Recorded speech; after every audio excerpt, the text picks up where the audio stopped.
Hello, hello, everybody. Welcome in. Welcome in. My name is Todd. Thank you so much for being here. I appreciate it. Happy Friday to you. Happy National Donut Day, I guess. It's kind of a thing we're doing here. But I appreciate you being here. We got 5 amazing member-requested videos for you today. Very exciting stuff. But first, welcome in, Hunter. Welcome in. But first, let's go ahead and run through this really quick. Like I said, these are all toddreacts.com members. You can join today. Check out all those tiers. They're all video requesting tiers. Hello, Hey Moon. How are you? Welcome in, everybody. And, of course, as always, we do have the queue. So if you're ever wondering what's going on with stream, and you're just like, you know, I want to know what's next. I want a little sneak peek. What's up, Moon Carrot? Welcome in. I want a little sneak peek. You can certainly do so. Go to toddreacts.com, and in the top left, you'll see a little link to video queue.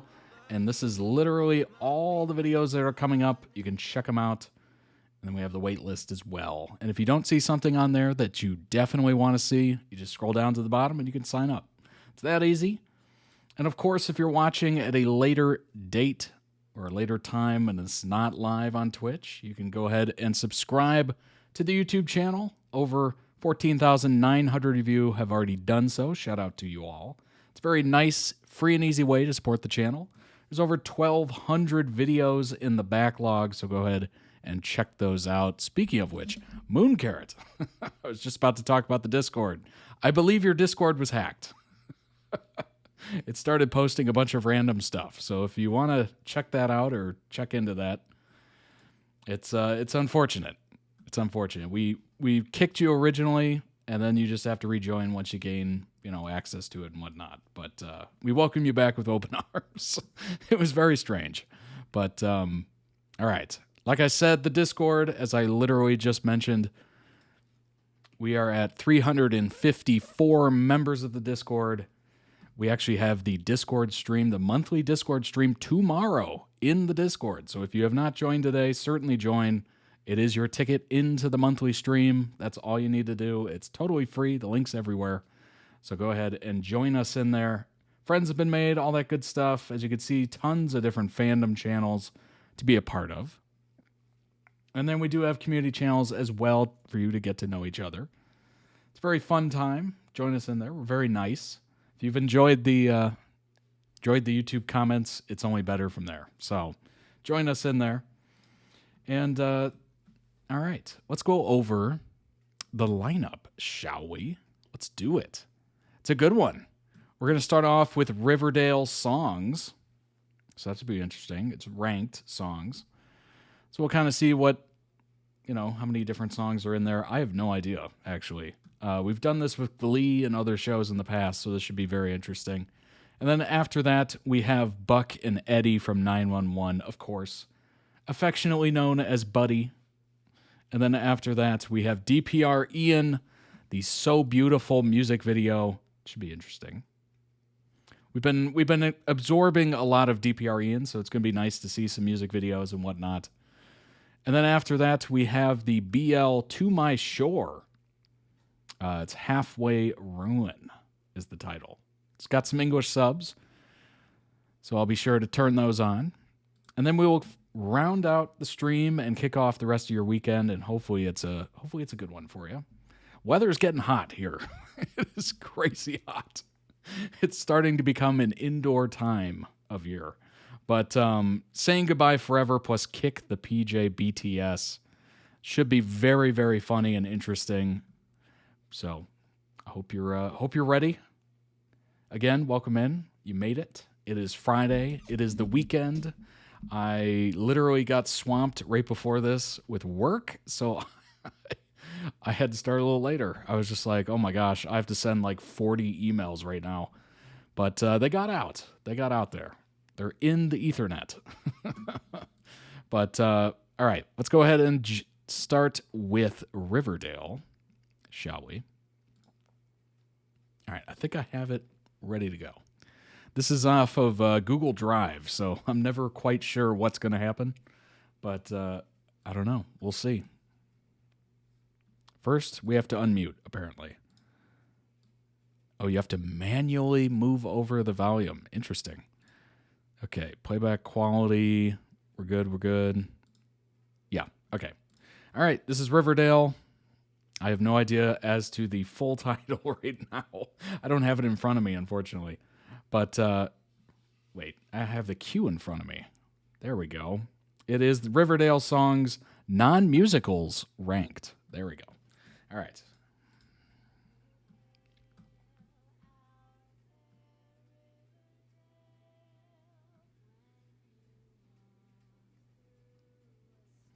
For some reason, hold on a second.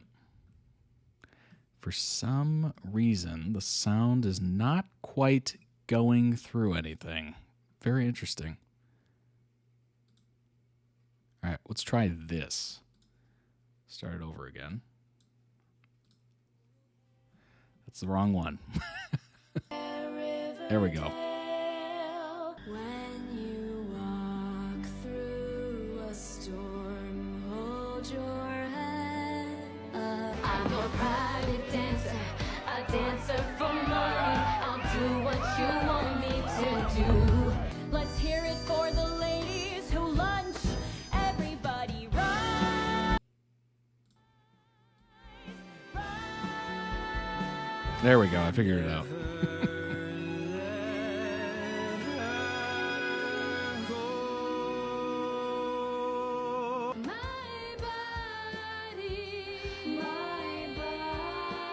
Wait a minute. There's 73 songs in Riverdale? I did not expect that. Did I read that before? Maybe I did. And I'm just not recalling it. I make a different kind of sense. I'm a different kind of cat.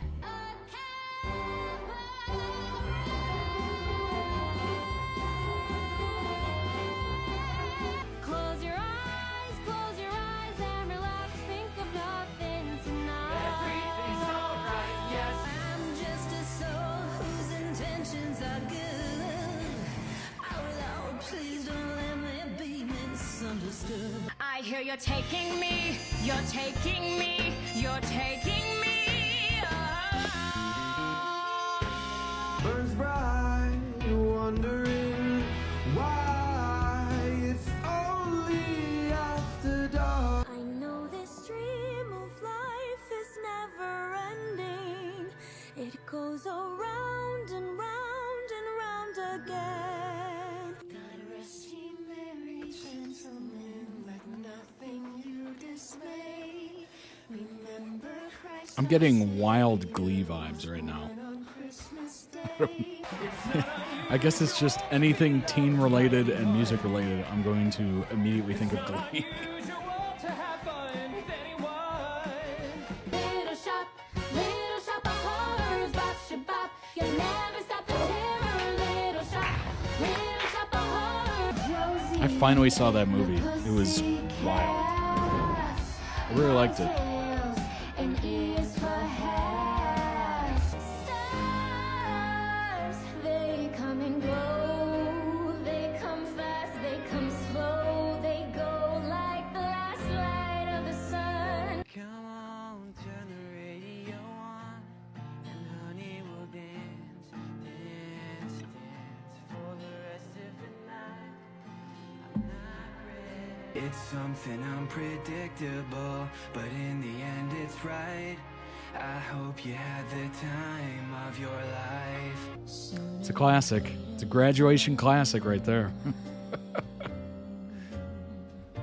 Sooner or later you're gonna be fine. Till nothing else remains. All the children say we don't need another hero. How could he lend an ear to all that jazz? Mama's talking loud, Mama's doing fine, Mama's getting hot, Mama's going strong, Mama's moving on. Now the only thing that gives me hope is my love of a certain dope. Rose tints my world, keeps me safe from my trouble and pain. Don't treat me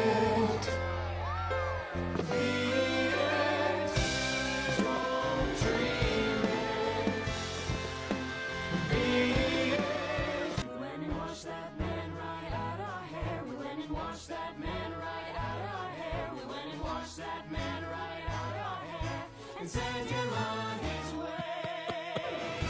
Como una promesa, eres tú, eres tú.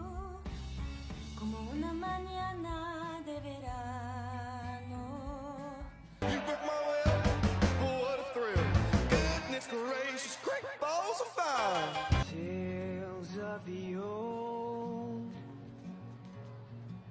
of the secrets we hold.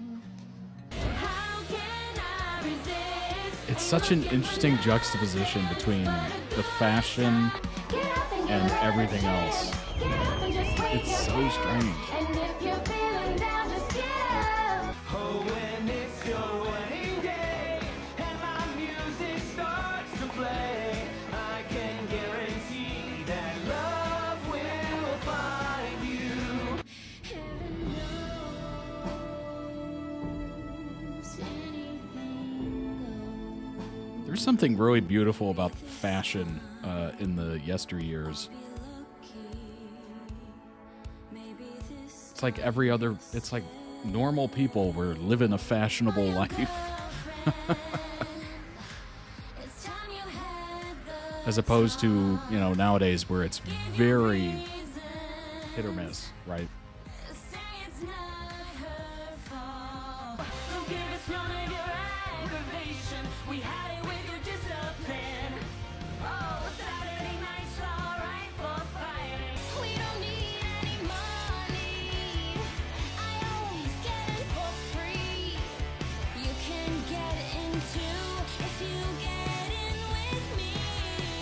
So come on, come on, come on. As someone who has always paid a cover charge, Let's get physical. Just like a ghost, you've been a haunt in my dreams, but now I know you're not what you seem.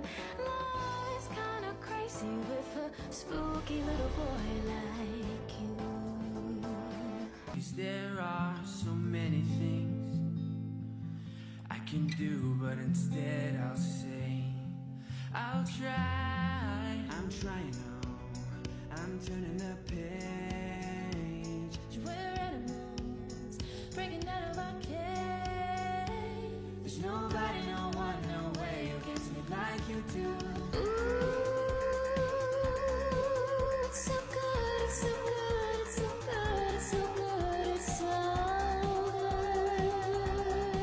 good. Baby, baby, if I kiss you like this, all right, Celine Dion. and if you whisper like that, it was lost long ago, but it's all coming back to me. She rock to the west, she's the girl that I love best. To the fruity, oh Rudy, to the fruity, oh Rudy. In the afterlife, you could be headed for the serious life. Now you make this scene all day, but tomorrow they'll be hell to bay. What did they say? They said, oh, we were suffering until suffering. No matter what, he could fall no matter what. Voices in your body coming through on the radio. The union of the snake is on the climb. You go back to her and I. Pretty good mix of music, honestly. Got some show tune kind of stuff, some modern day, some old school.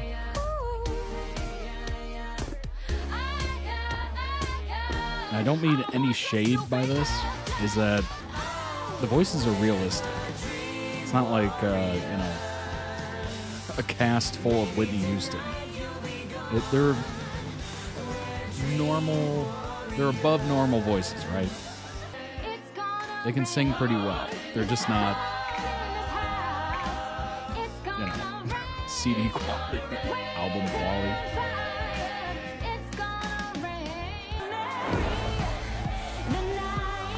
I think I like that more because it makes it more realistic. Like these characters just kind of started singing all of a sudden. Feels like a dream, but it's too hard to tell where the dream begins and the real world ends. And where do we belong? There's no warning,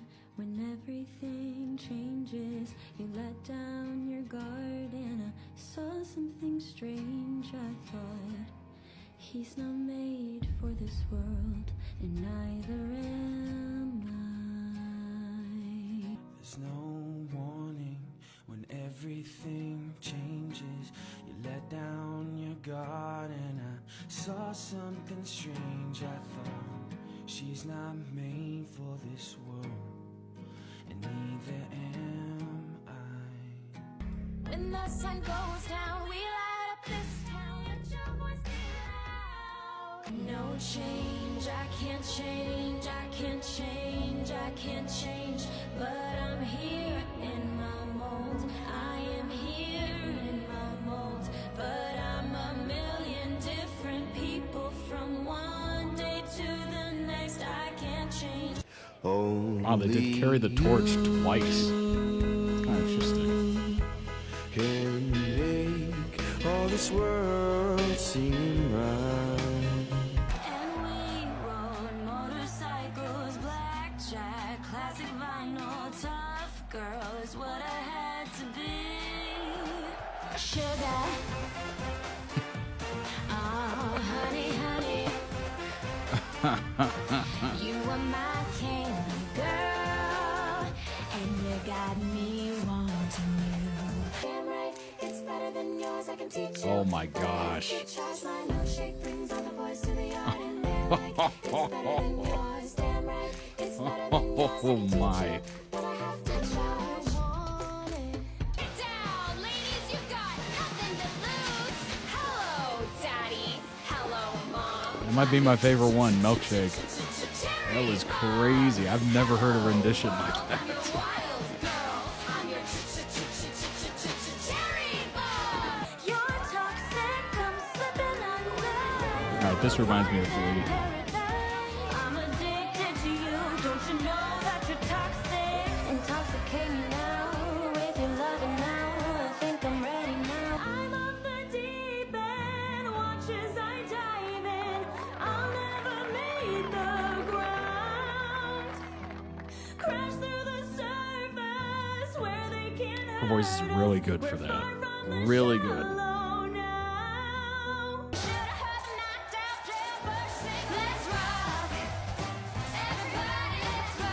She found her lane. It's Lady Gaga.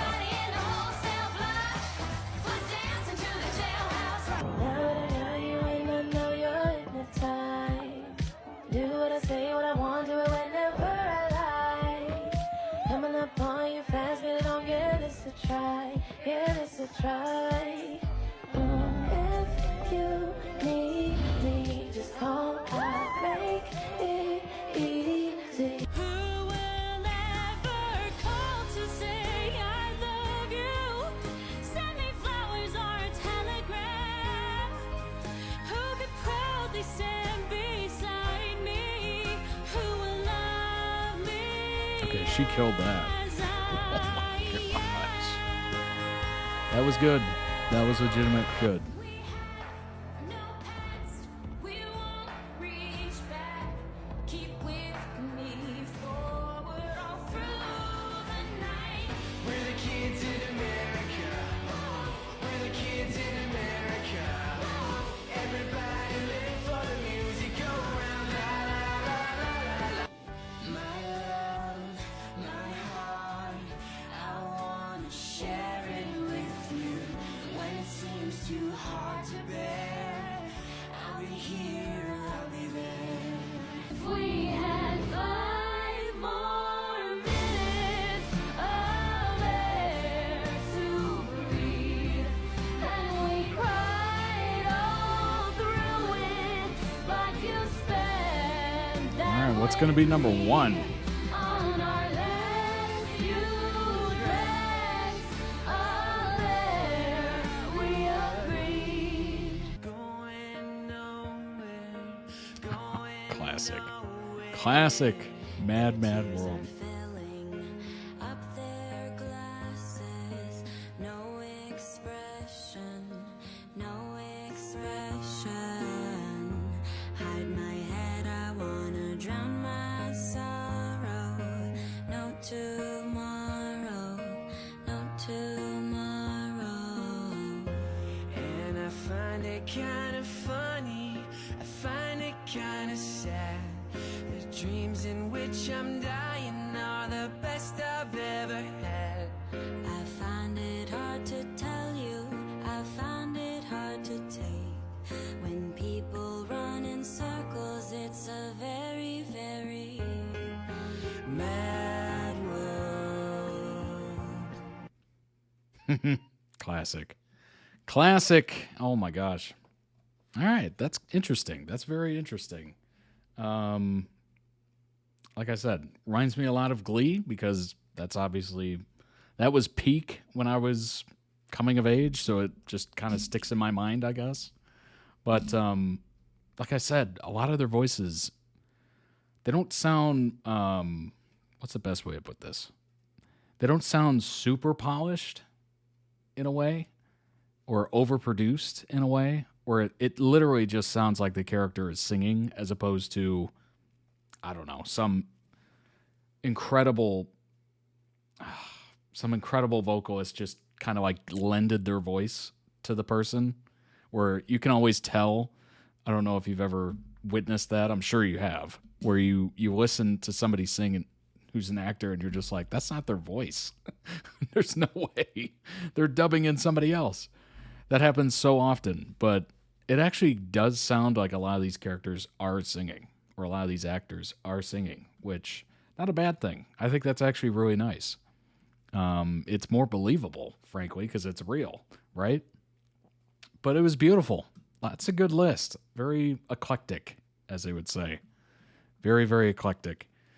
All right, let's go ahead, and I can't say throw a like on the video because it's literally in Google Drive. So, all right, let's look up some information on Riverdale and maybe about more of the synced music. Musical moments ranked by utter ridiculousness. Oh my gosh. Okay, a little bit of a filter on this one. Number 10, Stupid Love, which obviously we heard all of these. Season 5, Episode 9, following the mid-season time jump, nearly every main character on Riverdale found themselves working at Riverdale High School, joining Tony and Kevin, who had each already been working through their nearly right after graduation. There we go. Archie became the Riverdale... My eyes are so tired from looking at a computer.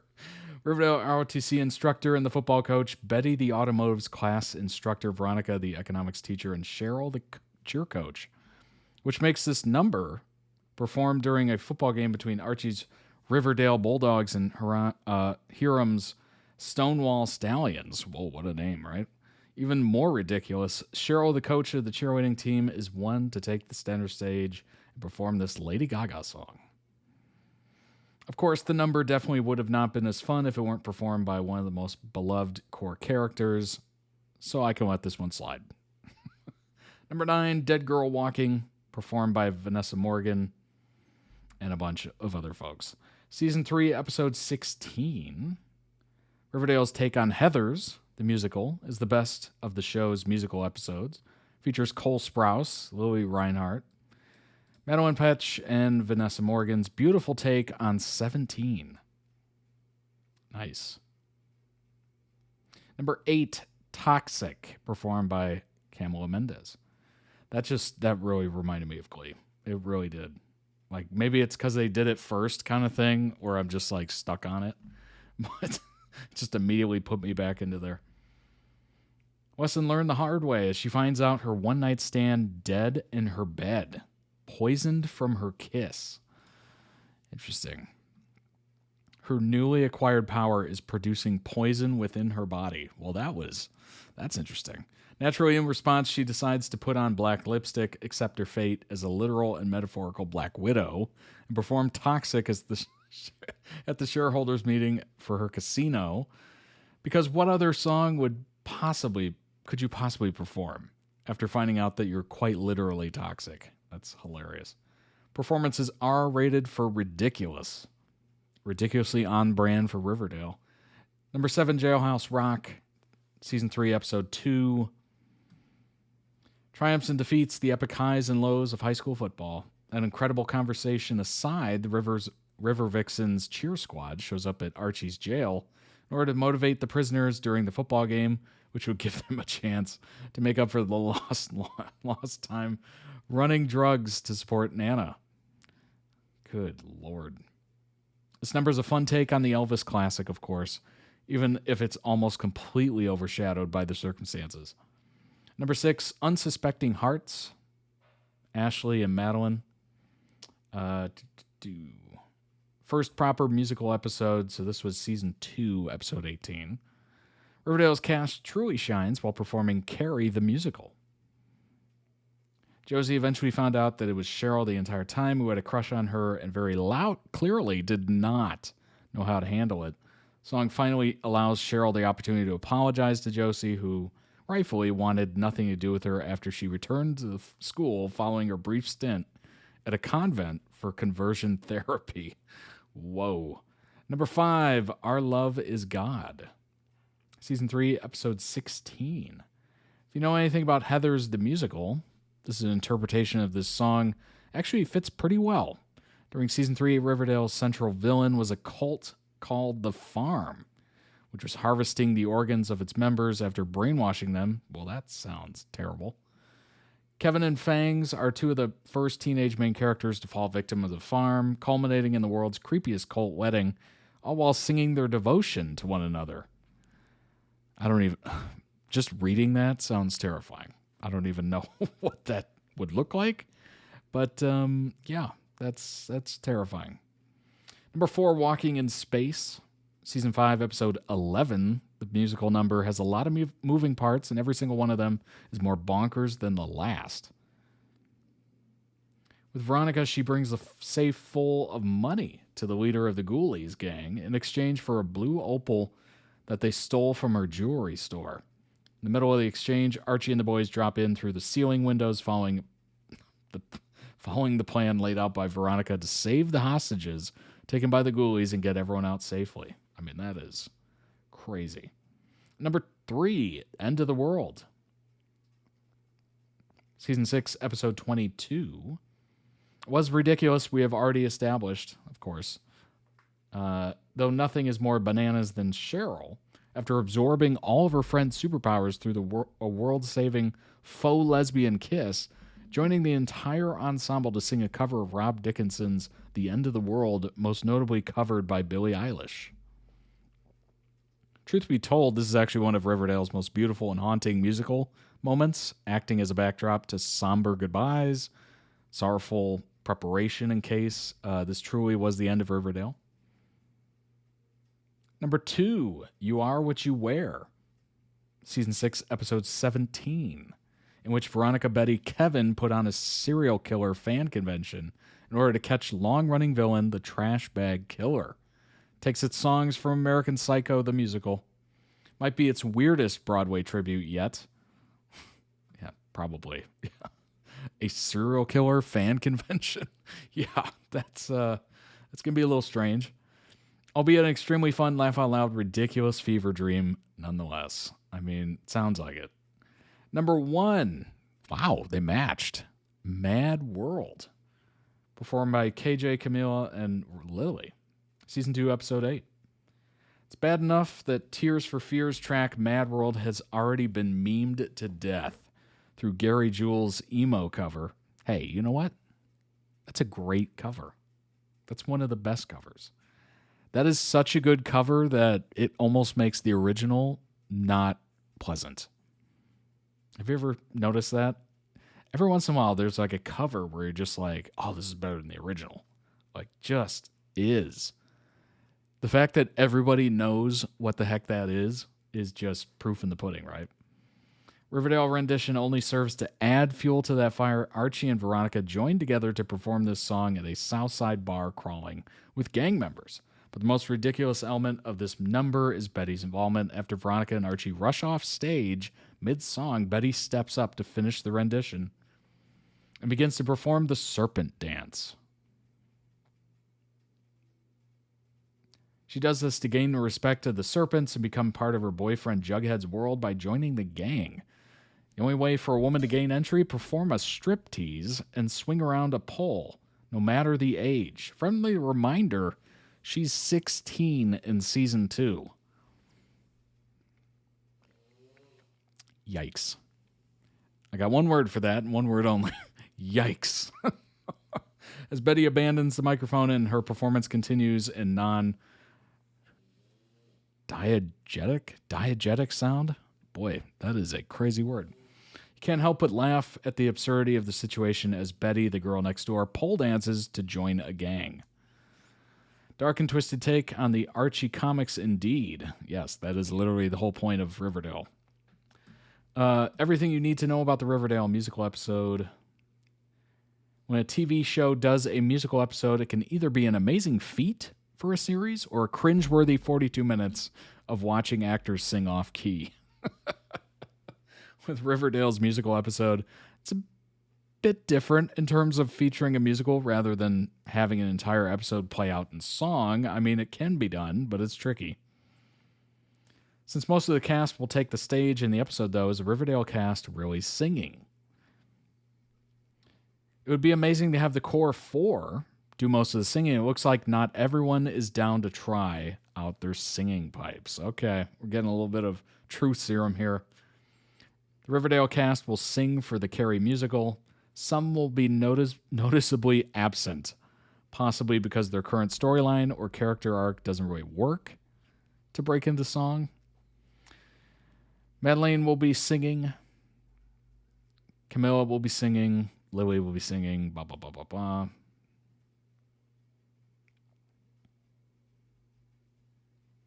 Let's see.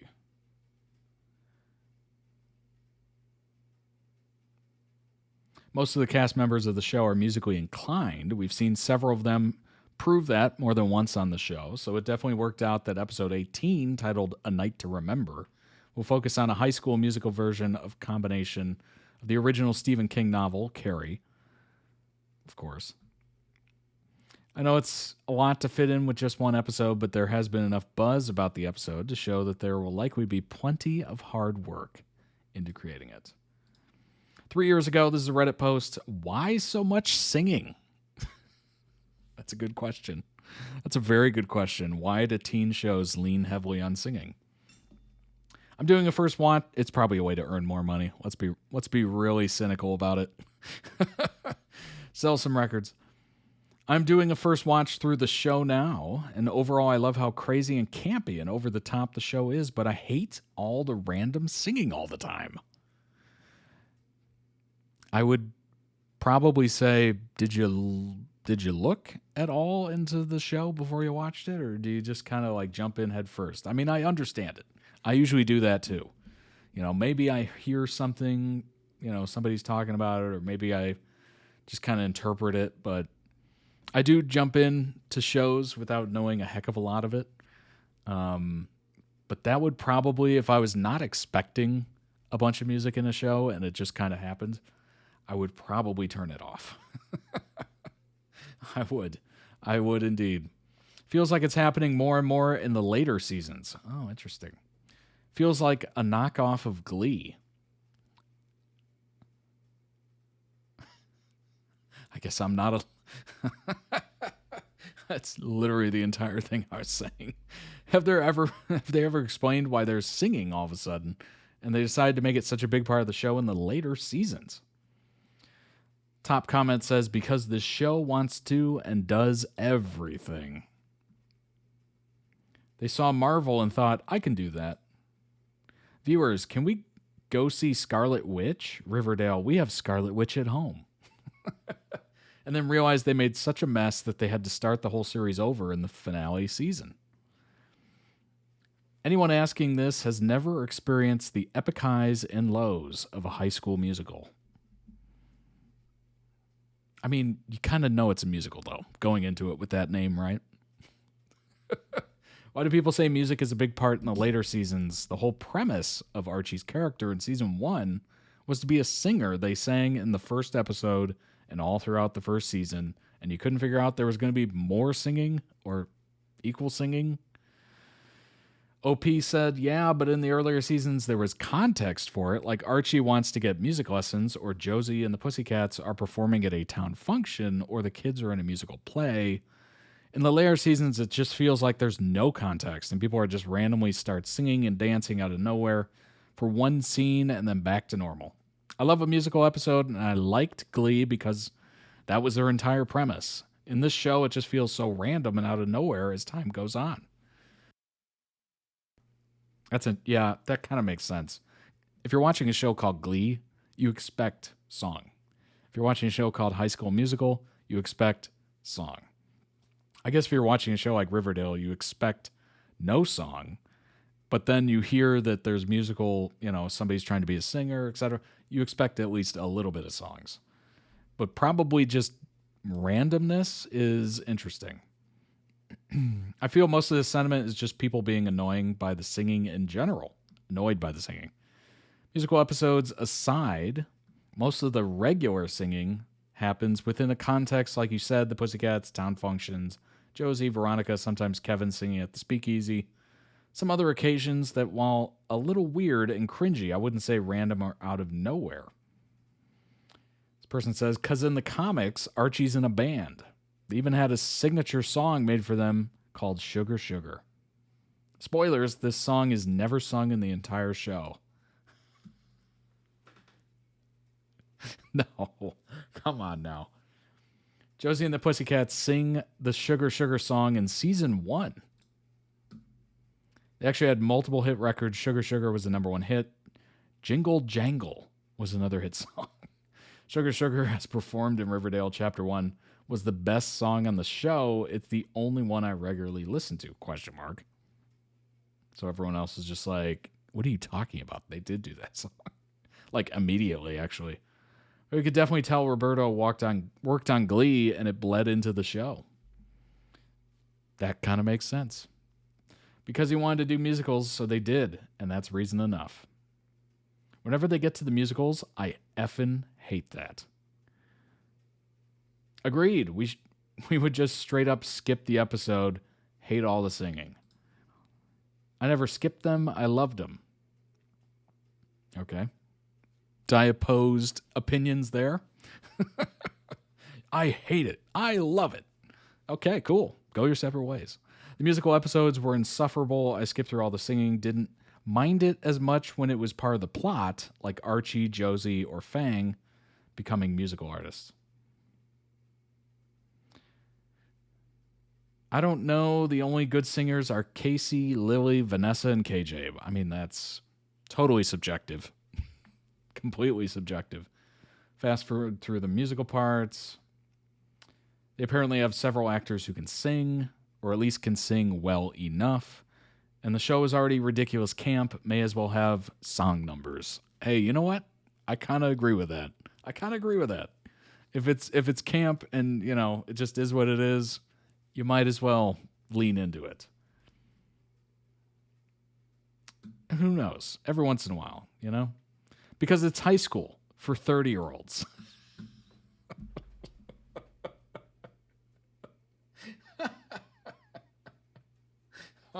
Oh, man. Oh, man. Oh, my gosh. I'm done. I'm done with that article. That really checks out. Because that was, you'd probably have to be that old to remember a lot of the teen musicals that were coming out. The Riverdale musical numbers ranked from worst to best. Obviously, we're not going to go over this again and again and again. Oh my gosh. 53? No, we're done. We're done. I thought a lot of those songs were good. Like I said previously, and frankly, one of those comments said, some of the voices were good enough. And I think that's great because it's the character. You can tell it's their voice. They're trying to sing, and it sounds good.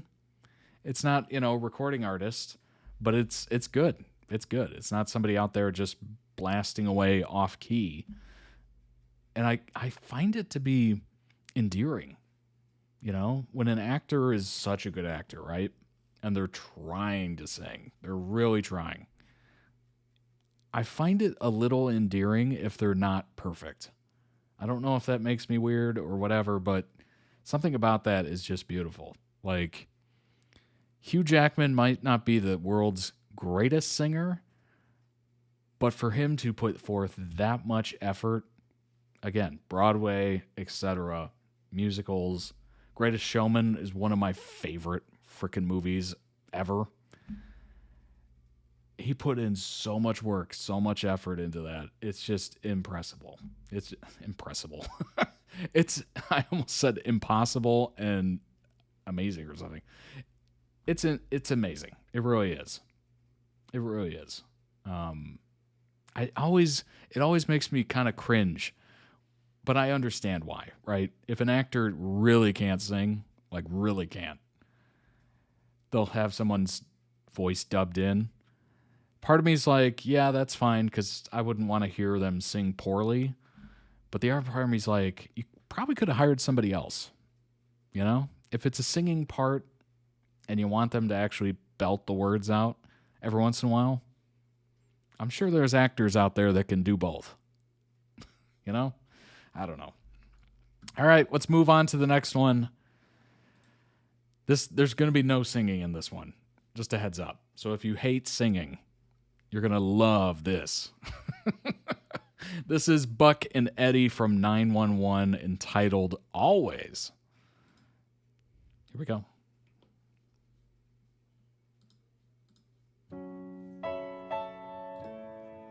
Where are you gonna find a place like this in LA at your price point? They're not in LA, they're in El Paso. Wait, are you serious? Thank you. We're not giving up. You're just moving back to Texas. It's nothing. It doesn't affect anybody else. I don't need you either. Maybe I don't want to unpack. Because as soon as I do that, Eddie and Chris aren't coming back. Man, I'm gonna miss you. You don't know what it's like to watch someone you love walk away. It doesn't feel like my new place. It feels like Eddie's old one, which is proving to be trickier than I expected. It does. Like they just left him behind. Yeah, I'm gonna miss you too. Can I sleep here? This is Eddie's house. I'm not really a guest. It's not nothing. That won't happen to us. Everywhere I look is just one big reminder that my best friend is gone, and it sucks. I guess I'm having more trouble dealing with the idea of you not being around than I like to admit. You're not scared I'm gonna break your heart anymore. He's probably right. Buck has been I was through it. using him as a distraction so I didn't have to feel alone. Do you think about him when he's not around? It took me a minute to warm up to Eddie too when he first got here. My back any day. Yeah. I'm always got.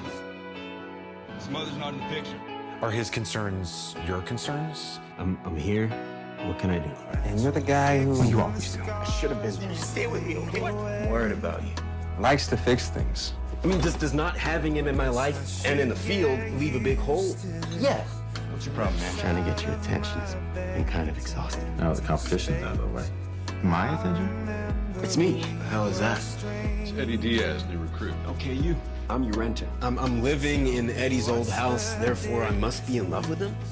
Thanks for helping me get back to him. Competition with who? Come on, Evan, don't make me say it. Is his happiness at least as important to you as yours? Yeah, but maybe this isn't something you can fix. Yeah, of course. Are you? In love with Eddie? Wait, Eddie?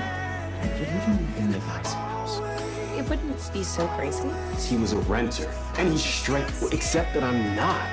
I understand him feeling threatened by what me and Eddie have. You really did that for me. I just think that maybe you're not sure of your own feelings yet. Hey, you and Christopher. And if there's something that you need to tell Eddie, you will. And could you see a future there? Everything that matters is in Texas. You act like you're expendable. I hope you know. You do matter to me. Because you're going back to where you belong. With Christopher. But you're wrong. I know. Just in your own time. Yeah. Last thing you want is to be at the end.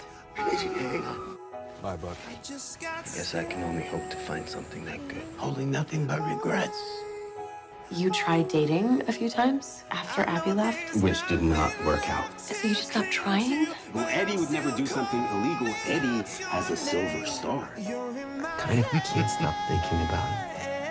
Maybe it's time you learn the lesson again. You know, I don't have to want to sleep with everyone I have feelings for. You don't find it, son. How to be alone. I'm not gonna last. You make it. You should call him. Really? I should call it. Yeah, that's what I've been saying. It's not like you moved to Mars. Hey, Buck. Hey. I had to do it. I know you did. Man, great edit. Beautiful. Jeez. Jeez. Oh my gosh. Truly good. Oh, that was amazing. Link down below in the YouTube video description for the original video. Go through it. Some much deserved love. Wow. Well, who sings that? Hold on a second. Let me zoom back out. Who sings that? Gavin James. Always. Great song. Oh, Buck and Eddie. Boy, these writers got to start treating these characters with more respect. They've gone through enough, haven't they? They've gone through enough. Link down below. Go throw out some love. All right, let's bring up some information on Buck and Eddie. 911 Season 9, Episode 13 review. How is this not leading to Buddie? Okay, all right. We'll hear your case. We'll hear it out in the court of romance. 911 Season 9, Episode 13, Mother's Boy, is the kind of episode that gives you a sense of deja vu. We've been here before, haven't we? A couple of times even. No, more than a couple. Because I look at this episode and think that although there wasn't a clear sign that Buddie is happening or a time frame for a possible romance between Buck and Eddie, it is the kind of episode that leaves you thinking, how is this not leading to Buddie? To be clear, we've asked the question before. We've had that sense before. In fact, I distinctly remember the same feeling after watching Season 8, Episode 11, Holy Mother of God. And it's been a season since then. Still no Buddie. Still no clear sign that it's happening. Or no love declaration or Eddie coming out of the closet, because there are signs. Signs are everywhere. We're in the movie Signs at this point. That's a great movie. Great movie. M. Night Shyamalan, Mel Gibson, Joaquin Phoenix. Phenomenal. And what is that they say? Once is an accident. Twice is a coincidence. 3 times? A pattern. This is a pattern now, a very clear one. At this point, the writers are playing with it, if you know what I mean. Procedural standard, the thing about Buck and Eddie this episode is that they're giving classic procedural. Will they, won't they? I would know. I'm a veteran of the genre. Think Bones and Booth. Yeah. Yep. Think Castle and Beckett. Think Mulder and Scully. Go back in time. Mulder and Scully. Absolutely. And then look at their dynamic in this episode and tell me it doesn't remind you of them. From their little spat at the diner to the way they lock in afterwards and fight to get back together to just the way they look at each other and talk to each other. It's giving romance. It's giving a couple of romances. But not just that, it's giving inevitable. And I know I've talked about this before. I've long felt that the show has kind of written itself into a corner with Buck and Eddie. Whether intentionally or unintentionally, at this point, who else could they bring in for either of them that would make sense? Hell, the setup of Tommy was great for Buck. Not only did that not last, but it ended with Tommy basically implying that Buck was in love with Eddie and that Eddie was not straight. Yeah, pretty much. Yeah, that's pretty much it. Exactly. It's a good summary. Remember that insanity? Mother's Boy isn't this level of wild, but it is a different level of what is happening here. No one's outwardly saying anything about Buck and Eddie unless you know. You want to count the wild assumption that they're a couple, which is how it all starts. but they're still behaving in a way that feels pointed. The tropes of the genre exist for a reason. All right. Couple-coded everything. From the general tropes to the specifics of everything they're doing, Buck and Eddie are incredibly couple-coded in Mother's Boy. Don't ask me what it is about the behavior that is giving this. Ask the people who confuse them for a couple. And it's a long list, including the people at the diner, the sheriff, the deputy, and basically everyone who comes in contact with them. No, you can ask me. I shall tell you. It starts with the road trip montage before they go to the diner. Because I'm going to be very honest, there are very few people I'd want to be on a 30-hour road trip with. That's a good question. Have you ever been on a long road trip with anybody and then immediately regretted it? Or maybe like 5 hours in, you're like, what did I do? I'm stuck. In fact, there's one, and I married him. Oh, well, there you go. But Buck and Eddie start over very happy about the chance to spend all these hours together in an enclosed space. And then move on to the couple spat portion of the show because what they're having is literally a couple spat. Down to the fact that neither of them is actually taking it seriously as people around them do. They even apologize to each other as soon as they get in the car. And it doesn't even end there. Then we get Eddie breaking out of a hospital to help Buck. Buck freaking out as soon as he comes around and Eddie isn't there. Buck pleading with Bonnie to let Eddie go. He'll do anything.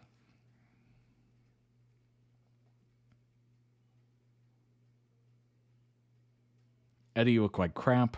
I didn't forget Hen's birthday last year. LOL, I think I lost Buck. Look, 30 hours in the car isn't fun, no matter who you're with. Dorky dancing. Carry on my wayward son. Truly, can't believe it. I'll let you talk me into this. Yeah.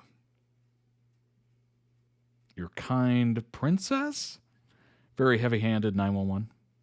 The implication that the nickname Buck means something. I mean, the sheriff's wife has a nickname for him.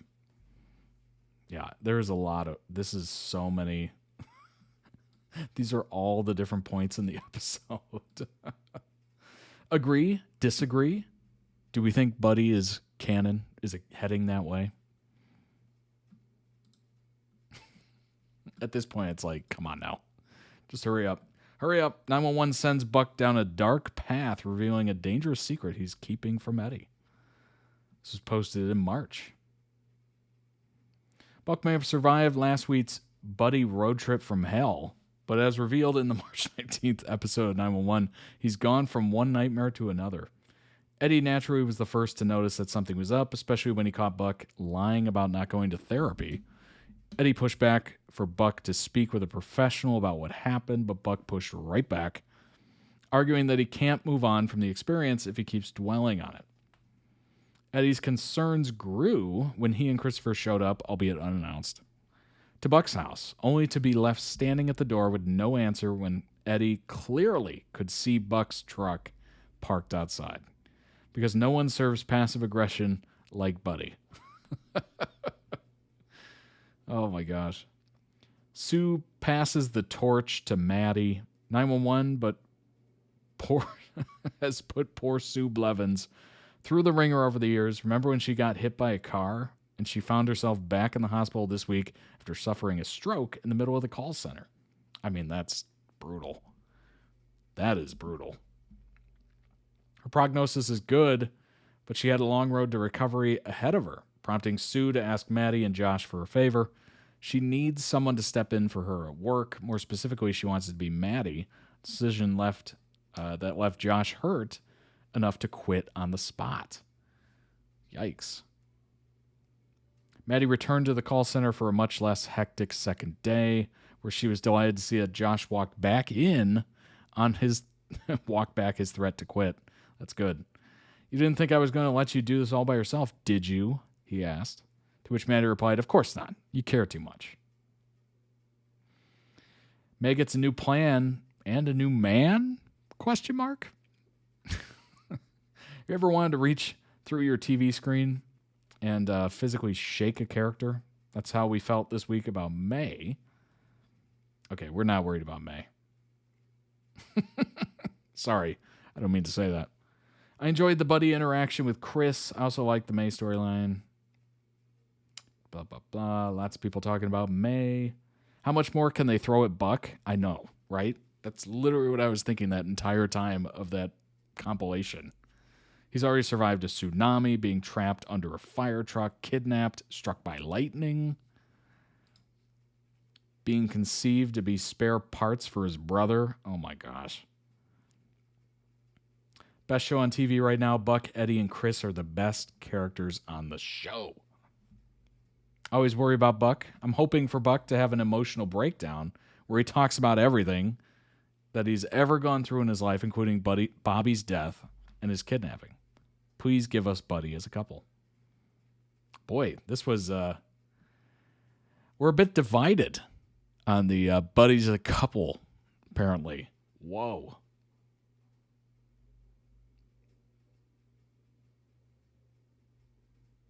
Interesting. Very, very interesting.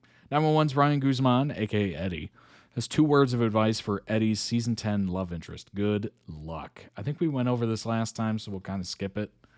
But, yeah, he basically just said good luck with the way the internet is right now and how many people want Buck and Eddie to be a thing, that anybody who comes into that role is just going to be... Yikes.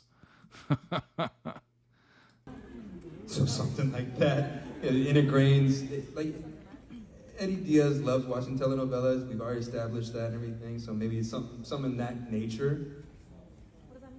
What does that mean? I would have... Super dramatic.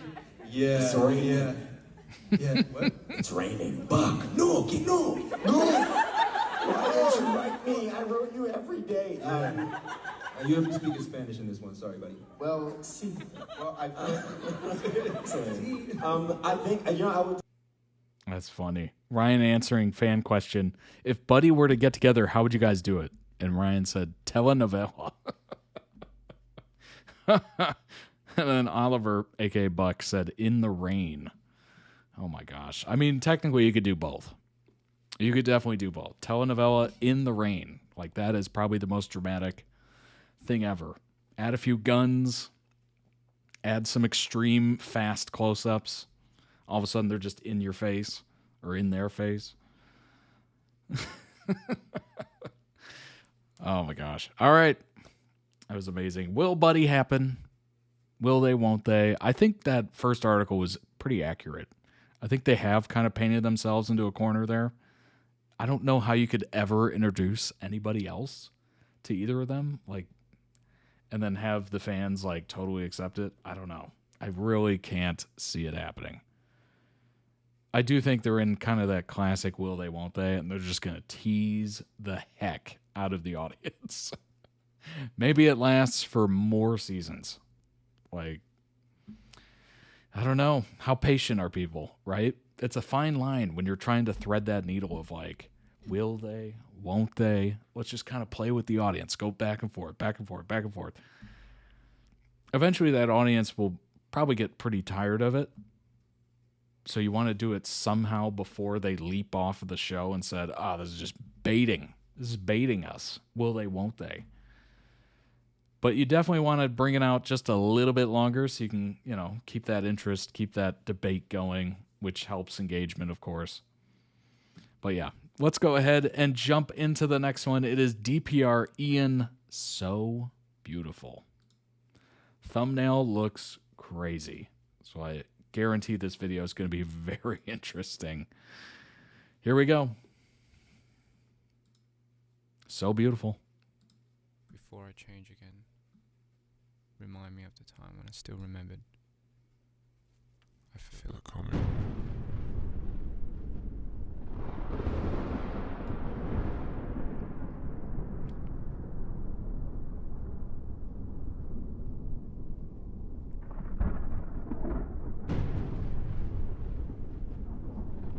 Okay.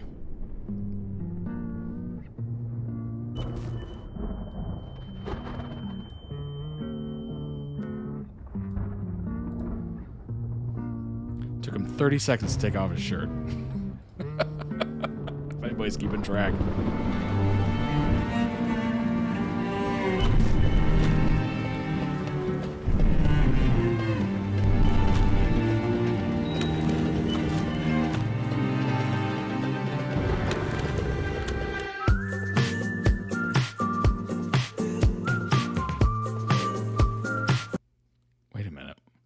I was expecting a way harder like sound to this song.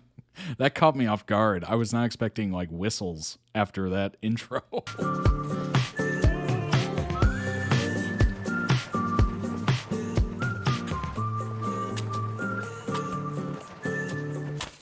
I think I got my sight for you. I don't mean to let it through. I thought it through. Now come on, you know I just get confused. Come get your funky love story. I love it when the skies can't see. I left a message encased in me. So bye-bye, a flawless ending. So beautiful. You're so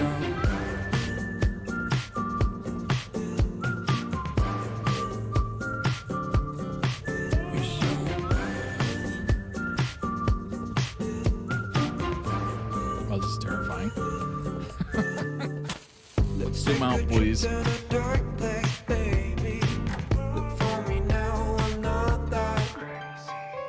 Let's talk about what makes you happy, 'cause I know I'm calling for you. Come get your funky love story. I love it when the skies can't sleep. I left a message encased in me. Beautiful set. Bye-bye, flawless ending. So beautiful. You're so My love is turning color rays. My heart is looking the other way. My love is turning color rays. My heart is looking the other way.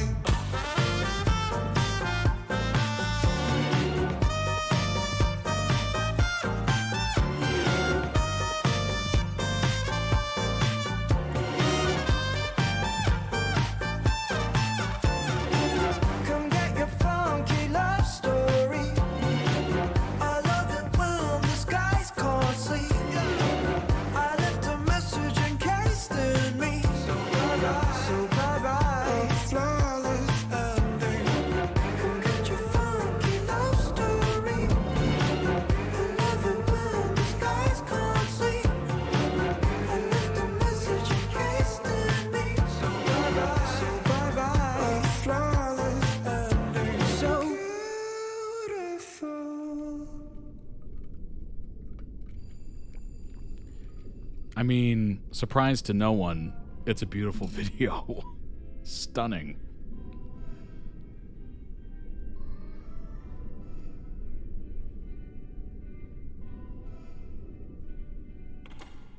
Wow. Wow, wow, wow. Before I change again. Excellent, excellent video. Beautiful. Whoa. Visuals were crazy. The choreography, what there was of it, pretty amazing. I think the overall feel of the video was very cool. Lighting was good. Song sounded great. Was not matching the vibe of the video, like, at all. Like, I was expecting something more, like, hardcore, I guess. But, beautiful. Stunning editing skills for days. Like, the editing of this video is crazy masterpiece. Truly. Wow. Link down below in video description for the original video. Go throw it some much deserved love. Also check out the channel. Check out more music videos, all that good stuff. All right, let's pull up some information on DPR Ian. Australian-Korean artist DPR Ian returns after 19 months with funky new single, The Show. This came out a couple months ago. After 19 months of hiatus, former K-pop idol DPR Ian, also known as Christian U, begins a new career with his latest singles, Burn, a 1-minute intro interlude, and The Show. To add context to the singles, 2-episode series titled Everything in Between dives into the unseen preparation of the artist and his creative regime. Dream Perfect Regime, DPR, In episode 2, Out of the Shadows, we step more into the source of the music, the art, and the pain in Ian's life. He's living with multi-personality disorder alongside the struggles of social media pressures and past resentments still lingering. Fans continue to see the breakthrough of authenticity within his music.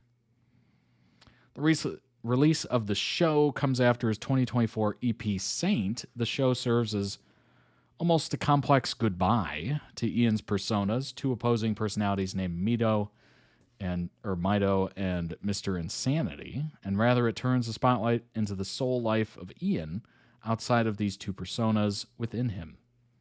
With a mixture of husky, sincere vocals, lively drums, funky retro breakdown with electric vibrating bass. It's a declaration that from now on, I got to hear what this sounds like. Ian is ready to show the world the personal behind-the-scenes work, the inner healing and growth no one understands yet. It's undeniable just how adored this artist is by his fans. All right, let's hear a little 10-second vibe to the show.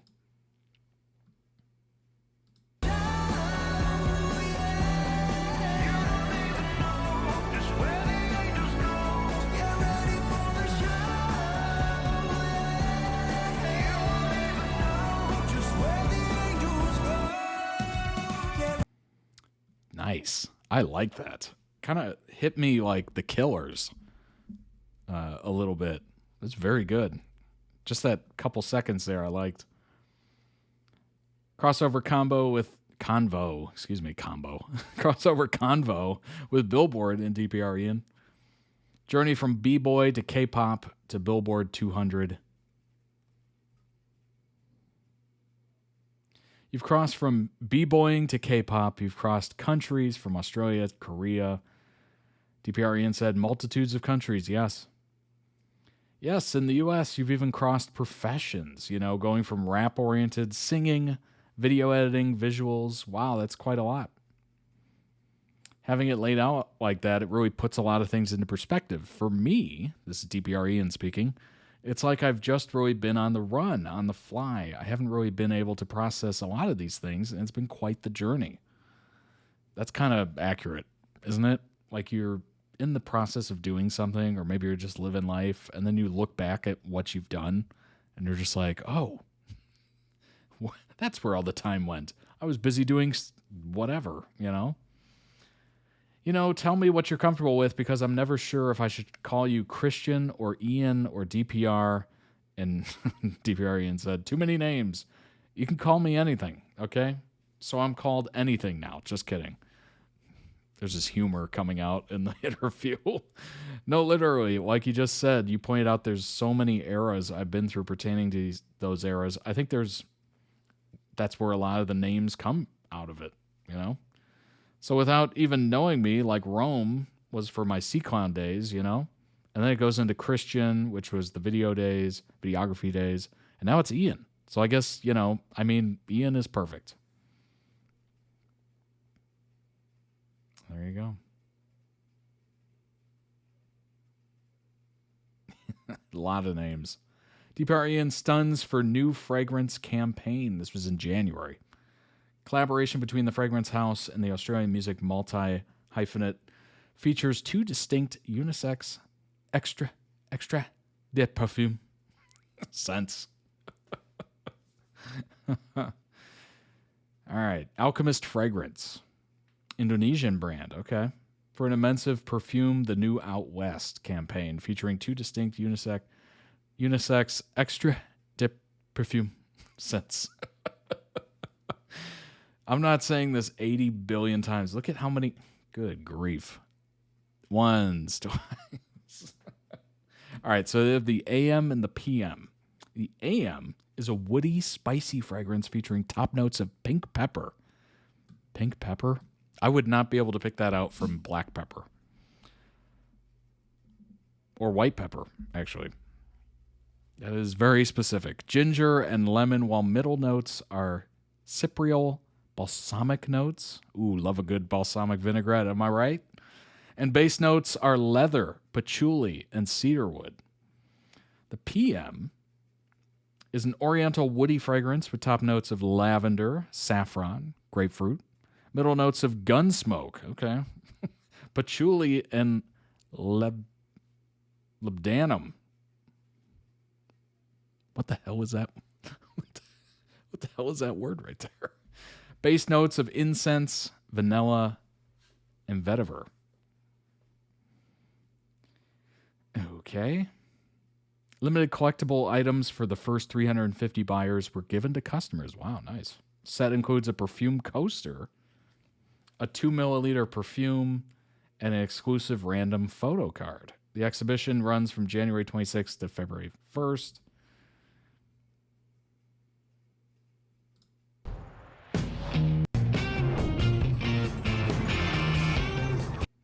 I always love fragrance commercials because they usually make no sense. Like none. Like all of a sudden somebody's just riding a horse, and then the horse turns into a butterfly, and then the butterfly turns into a sunset. And it's like, oh, blah, blah, blah, blah. You're just like, what? What did I just watch? Like the whole time you're just like, what is this advertising? I don't even know. And then eventually you're just like, wait, this is so random. It's got to be a fragrance of some kind. I don't know which one, but it is. DPR Ian battles illness, but promises Malaysian fans best show ever at K-Spark 2026 return tonight. Says he's pushing through illness to deliver one of the best shows ever in Kuala Lumpur. This was January.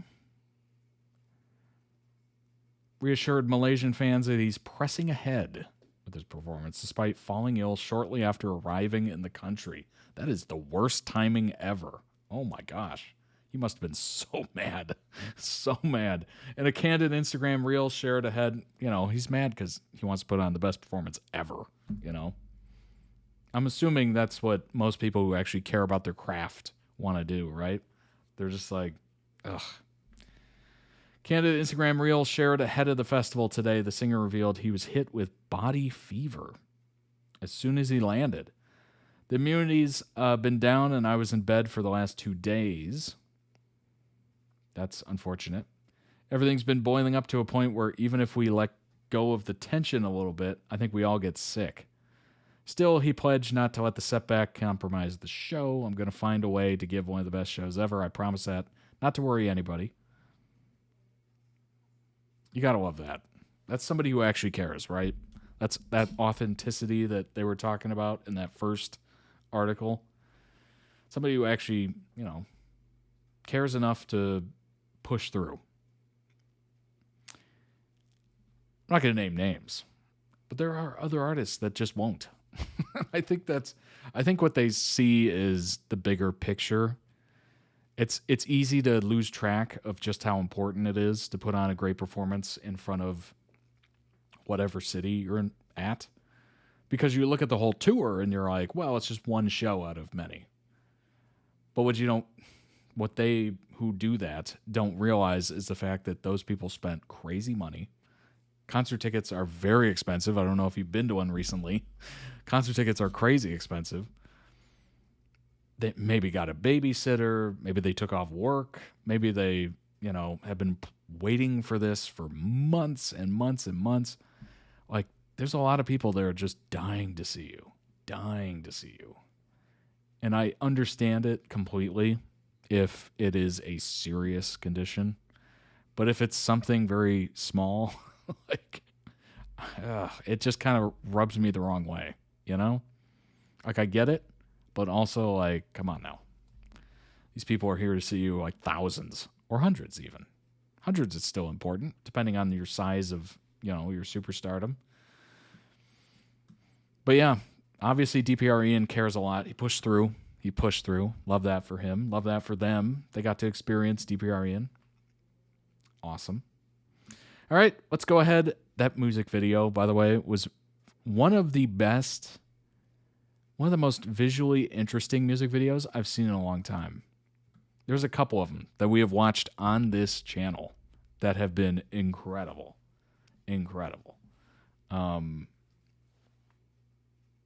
Frankly, I think the last couple ones have been really good. I don't think I've seen anything outside of this channel that's been amazing. Kind of weird, but you all have very good taste in music videos, apparently. So pat yourself on the back, right? All right, let's move on to the next one. It is. I accidentally mishit there. I mishit. Let me cut that out in post. Oh, wait, we're live. We're live. We can't do that. All right, this next one is To My Shore. It's Shu Lang and Fan Xiao, potentially. I know I probably butchered the heck out of that, and I apologize. This is Halfway Ruin, English subtitles. Let's turn those on. Actually, are they put into the video? Okay, they're already on the video. Gotcha. All right, this came out 5 months ago. Shout out to the creator. It is a BL. I don't think I've ever heard of this one, To My Shore. So this will be kind of interesting. Interesting to see what it's about. There we go. It's kind of an interesting what do they call that? Oh, no, not my mind blanking. It's an interesting perspective. No, that's not it. That's not the correct. The video is interesting. How it's like narrow. I'll think of that word. I'll think about it. The dying glow leans over me. Your darkness still waiting right where you broke me on purpose. I sleep on your side of the side. 我不想再伤害你，让你对我有这么大的恨意啊！我没有恨你。 Aspect ratio, that's it. You told me, teacher, how absence can touch me. 刘守郎，你回来！刘守郎。 You don't pull me close, you just don't let go.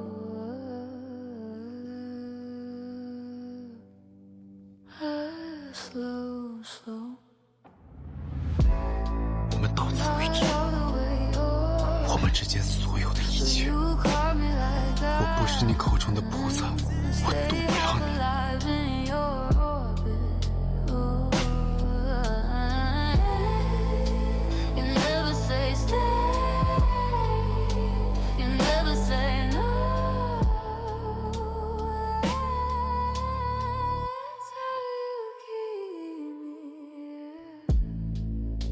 Still hurt, so I press it again. Just to prove myself. I practice my leaving nightly. Lie again. You call it space, I call it damage. Still I answer every time. If loving you's a losing game, why do I play it better every time? I'm not all the way yours, but I bleed like I am. I stay locked in a maybe. Don't. You never touch me right. You never let me go. 我知道我会想地狱，但我现在不想去，因为地狱里没有你。 Wow, that is quite the sentence. 我们也是假的吗？但你都是真的。 If I'm addicted, you supplied it. I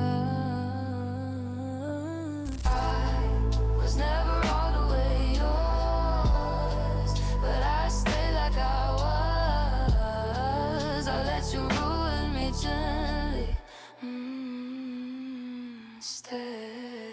You don't love me, you don't stop me. That's worse than both. If I disappear, you'll still feel me.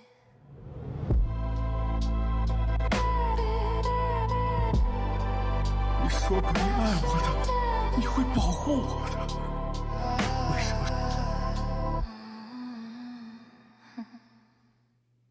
Ooh, interesting. Very interesting. That's a Nile sighting in the top right. Link down below in the YouTube video description for the original video. Go throw it some much, much deserved love. Also, check out the channel. They might have other videos, other edits that might interest you. And maybe it interests you so much you want to request it for stream. Certainly do so. Let's go ahead and bring up some information on To My Shore. Well, on MDL, it's got an 8.5. Pretty good. Out of 9,300 users, 8.5 out of 10. Shu Lang, a director at a pharmaceutical company, lives an ordinary, stable life. All that comes crashing down after he gets into a car accident with Fan. Oh boy. The heir to a Thai conglomerate who's returned to China for business. Unlike Shu Lang, Fan's life has been marred by instability, leading to a twisted, manipulative worldview. Ooh.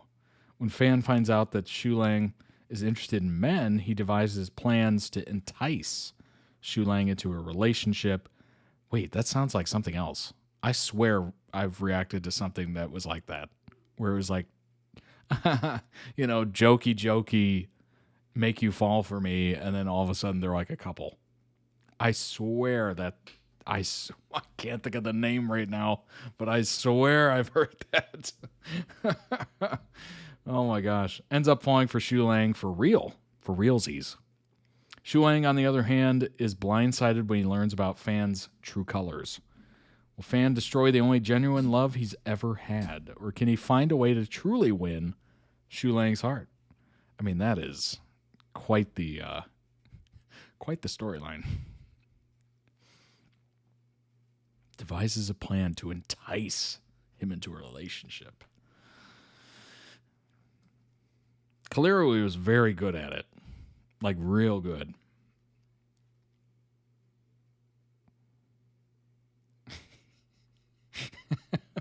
What?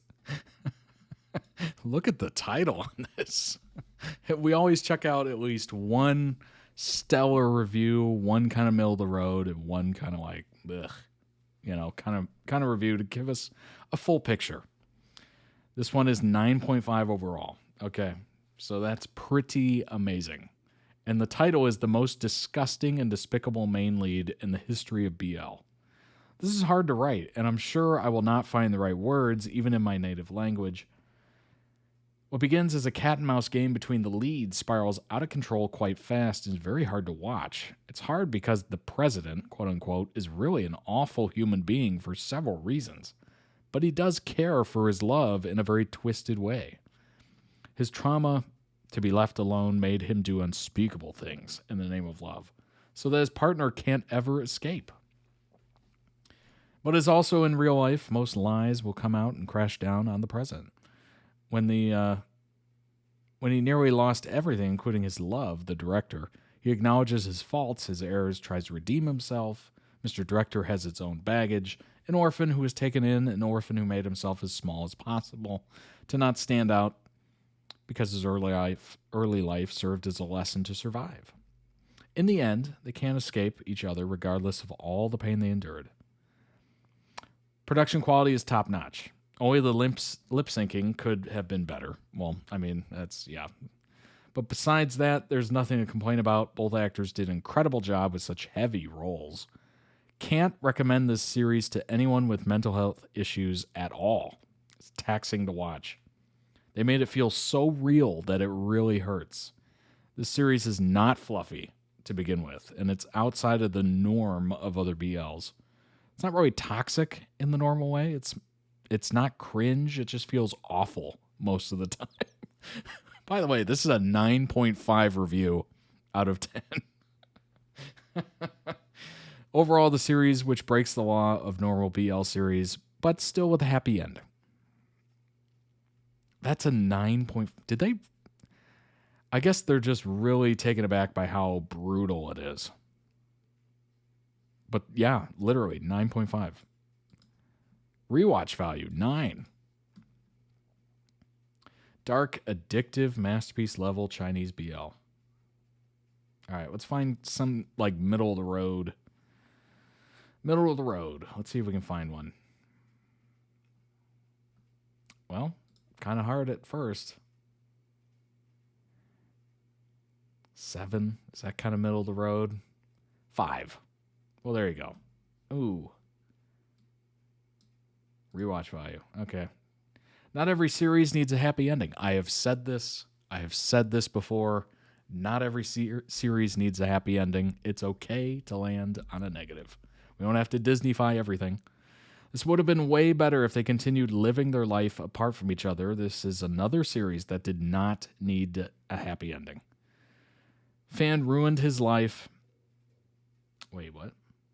Made him feel horrible, imprisoned him, etc., just for you to go back to him in the end. They're going to feel miserable and will realistically never have an actual good relationship. This person needs the spell check. Not to mention he's bringing a crazy man into the life of a child. I hope people realize that just because it had a so-called happy ending doesn't mean it's always a good ending. Okay, well, there you go. So that's kind of a middle of the road. Loved everything except the ending, and that kind of ruined the rewatch value, apparently. Next one. Okay, this is our bad review. The ending truly ruined it all. Okay, so I'm seeing that's very polarizing. So people either wanted to see a happy ending or they didn't. And they went with the happy ending, apparently, and that really turns some people off. Not every drama needs a happy ending, and this drama absolutely did not need one. Nothing about one of the leads is redeeming enough to justify flipping the script and making him reformed and sweet enough for the man he abused relentlessly, financially, intimately, emotionally, to come back and forgive him. This could have ended in tragedy, and I would rate it so much higher. But I cannot bring myself to give this anything higher than a 3. The acting was great. I think it was the only good thing I can honestly say. The ending really just ruined it for me. I understand dark romance sometimes has happy endings, but again, one half of the lead ship graped, we'll say. Graped, drugged, blackmailed, and confined the other. I mean, that is brutal. Okay, so I'm understanding why that first person was like, if you have any, this is going to be a tough watch for people that, it's going to be a tough watch for. I'm starting to understand it. I'm just expected to be all excited and squealing at the end, kicking your feet, At the end, they got back together. No thanks. Oh, boy. Okay, so that's divisive, I would say. Pretty divisive. Chinese BL drama everyone is talking about. This was November 2025. Built on trauma, desire, redemption. Well, this says redemption. Was there redemption? A couple of the other people decided there wasn't redemption enough. Promises to deliver something far more intense than a standard love story.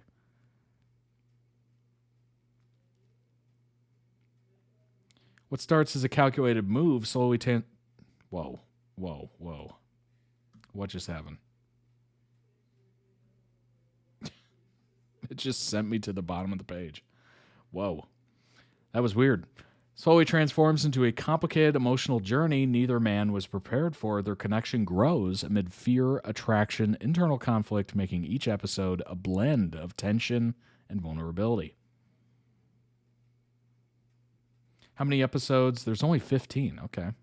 14 minutes long. So it's a pretty quick watch. If you enjoy BL dramas with emotional complexity, yeah, I would say so.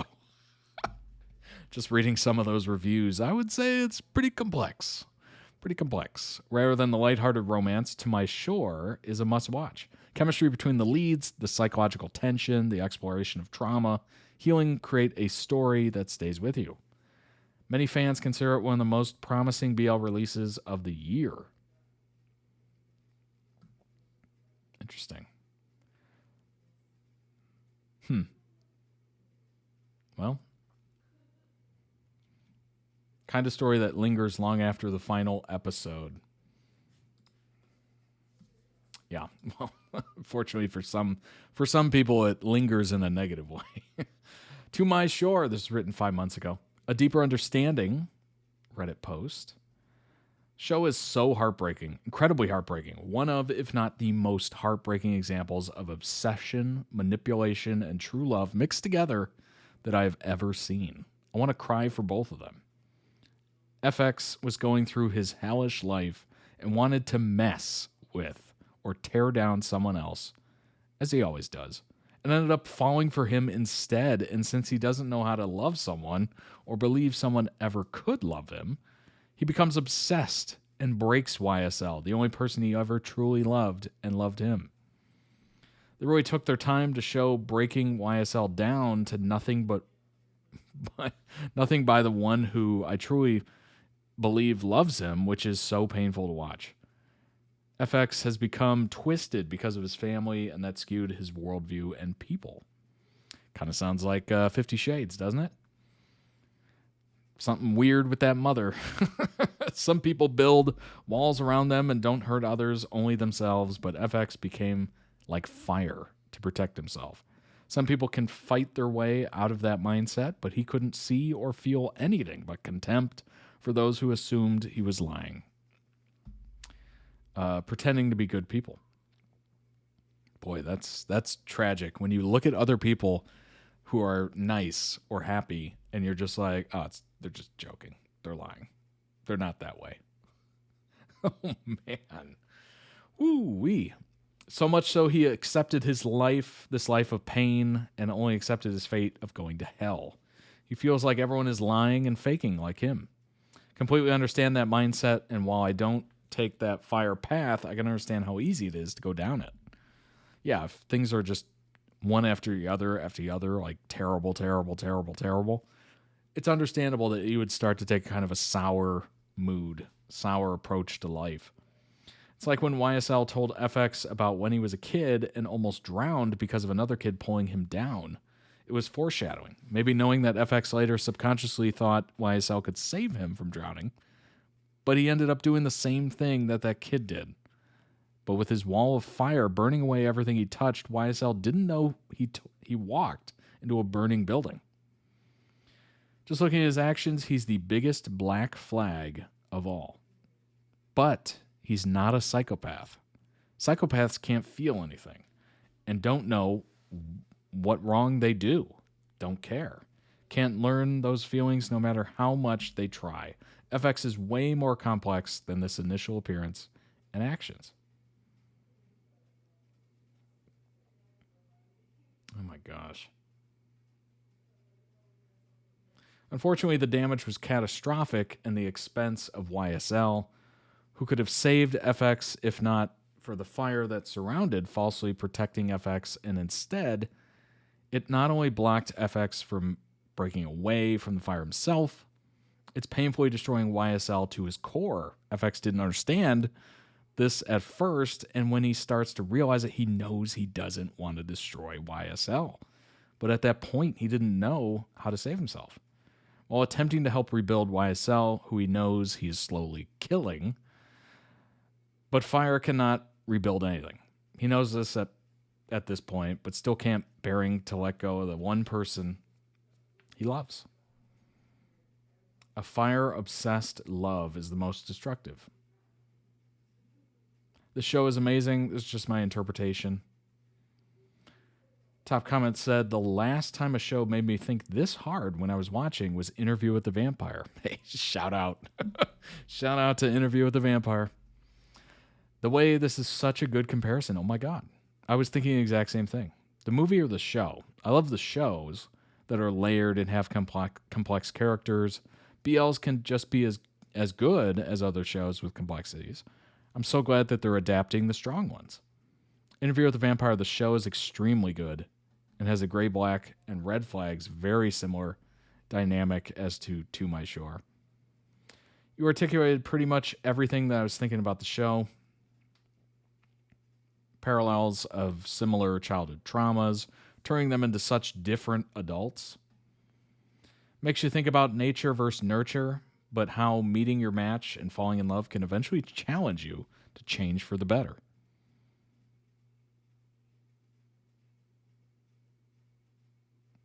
That's awesome. That's really cool. Really, really neat. To My Shore finale review, the ultimate red flag masterpiece? Ending explained. I didn't walk into a relationship. I walked into a burning building, and I didn't want to leave. Happy finale day, everyone. Curtains finally closed on the most intense, psychological, and toxic, but make it hot. Chinese BL of the year.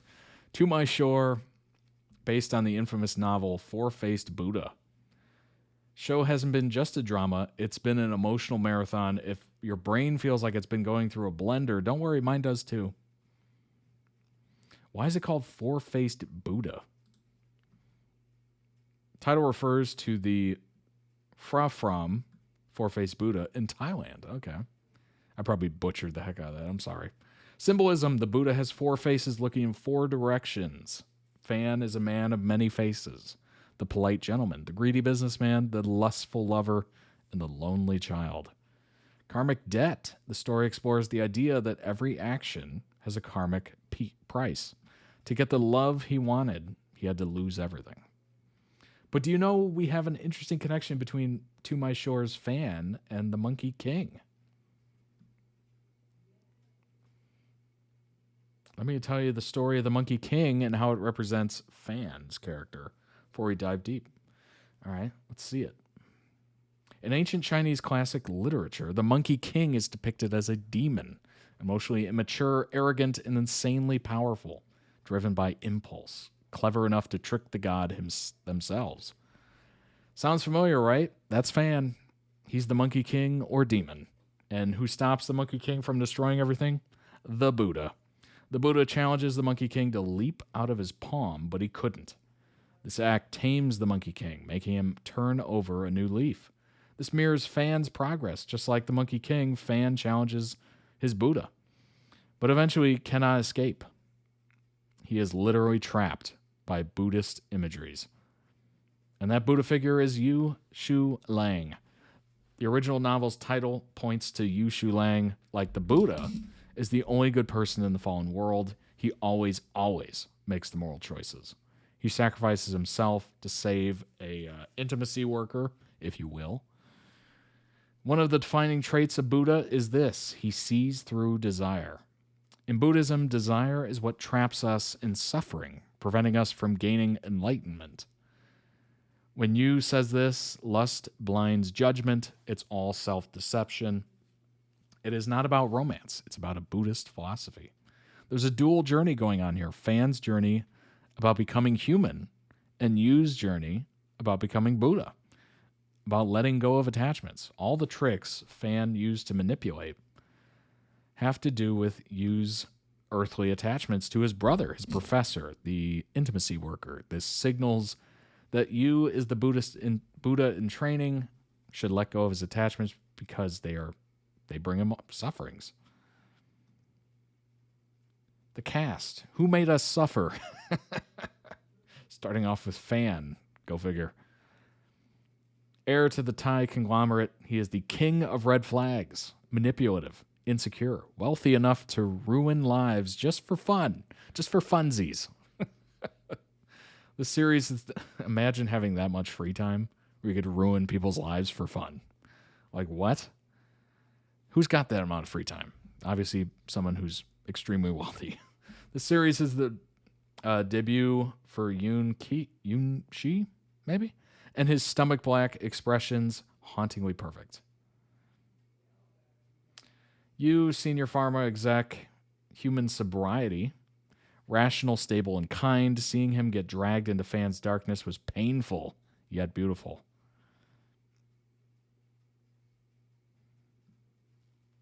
Yeah. I get it. Wow. Very, very interesting. I would say that storyline is not for the faint of heart. Not for the faint of heart. But it's only 15 episodes, so I feel like most could get through it, but man, some of those storylines were brutal. Like drugged, kidnapped, raped. Oh boy. That's touching some third rails there that It can be a little tough to withstand. I get it. I understand why some would see the ending, you know, the redemption arc basically, as kind of... Sometimes I see it as like a sellout in a kind of way, where you're just like, all right, the whole time we're seeing this person is evil. You know, the story is just negative towards them. If they have a little bit of redemption arc, it's like, fine, but it's got to cross a threshold at least. Like, you got to have sympathy for the character, right? Like, a lot of sympathy to buy a happy ending. I think some of the movies that stick with me, you know, some of the storylines, or maybe some of the storylines that stick with me the most would be the ones where they started to have a redemption arc and then they died. And I'm thinking specifically, because I just watched a video on this, it's not a movie. It's not a show. It's Red Dead Redemption 2. If you played the game, you know exactly what I'm thinking of. Arthur just living a life of debauchery and killing and pillaging and just terrible stuff. Has this turn of heart, if you will, completely. Catches tuberculosis, goes down that drain, and towards the end, tries to do the right things. Tries just a little bit of redemption arc on that character. Ultimately, not a happy ending. If you played the game, you know exactly what I mean. Not a happy ending. I actually really like that. I like that ending. Not the fact that it was unhappy. The redemption was dead, indeed. Not the fact that it was, you know, a sad ending, but the fact that it was impactful. It was very impactful. Like, they give us a glimmer of hope with that character, and then they take it away. Like, I thought it was brutal, but in a really masterpiece, beautiful way. Like, that has still stuck with me. Playing that game the first time was so devastating. And you can see video compilations of people playing the game online. They will literally be in tears. And part of me is just like, that's beautiful. Couldn't have scripted it better. Perfect ending to that character. Was it a happy ending? No. But it was a real ending. So maybe they could have gone down that path and they chickened out, or maybe they, you know, maybe they just felt like they had put enough redemption in there that people would buy it. So it's kind of a hit or miss. Some people really, I would say overall, people really enjoyed it. 8.5 is 8.5, right? But there were some detractors. And I guess it just depends on your preference. Do you enjoy watching happy endings? Is that what you're looking for? Like, after all, this is an escape, right? It's an escape from life. It's a fun entertainment thing. You know, it's not meant to be, you know, real life. Like, you're not meeting these characters walking down the street, hopefully.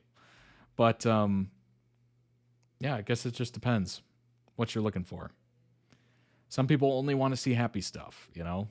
Some people only want to see sad stuff. It just depends on your mood. It just depends on your mood. All right, let's go ahead and jump into the final one. It is Kick the PJ and Saying Goodbye Forever BTS. Imagine you haven't heard anything from the channel formerly known as Dan and Phil Games for almost 5 years, and then you get a notification saying goodbye forever and get this video. Oh, that is, that would drive me crazy. That would be unbelievable. Oh gosh. Here we go. Oh my gosh. I mean, it starts with a church bell. Come on now. Oh, wow. Pouring it on. Dill.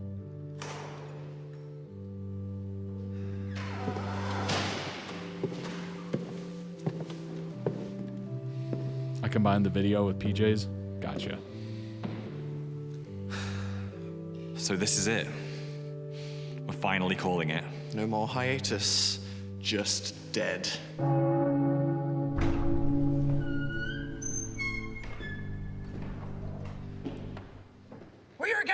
Oh my to finally gosh. put to rest. Not Dan and Jacksepticeye. I'm dead. As soon as he walked out, I was like, is that Jack? Games. Quite possibly the gayest YouTube channel to feature two guys who were obviously in the closet. For many people, this was comfort content. Parasocially watching two Hard launch. domestic nerds laugh, bicker, You have one thing to remember. scream, and whatever those noises were. There were intense battles, terrible voices. And Was it how close could to we 65? forget Dill Holter? A series following the life of a sim with a strange family and a much stranger house. It's an owl slide.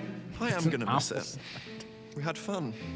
Apart from when I fell off my chair several times. At least now we can all finally move on.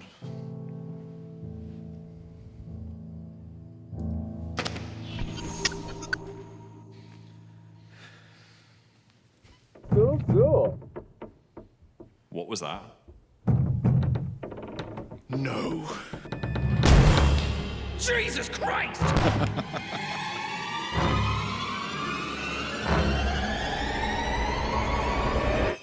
Enchelte Zombo. What the fuck? Hell is real! God is forsaken us! Not the slippers. Fucking chairs, I swear to God.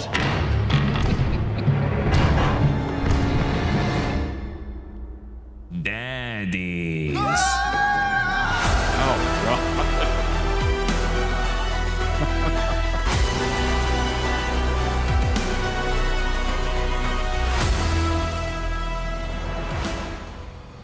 That is beautiful. Zool Zool. I've made a lot of strange things on this channel before. This might be one of the strangest. This is Dill, and today I'm going to be building a coffin for him. I can explain. So Oh my gosh. The fact they didn't just say, hey, let's bring back our gaming channel, but decided to do it like this. The cinema. Absolute cinema. Oh, it's beautiful. That's how they announced the return of the gaming channel back in 2023. I love it. I love it. Their willingness to go for the big number, you know? Their willingness to go for the show, the glitz, the glamour, the big moments. Love it. I understand you may have some questions. Your first question being, why? Basically, a few weeks ago, Dan and Phil asked me and Sophie if we could help them with a little project they're working. They want to film a funeral-themed sketch in which Dill emerges from a coffin. So my job today is to figure out how we're going to build it and build it.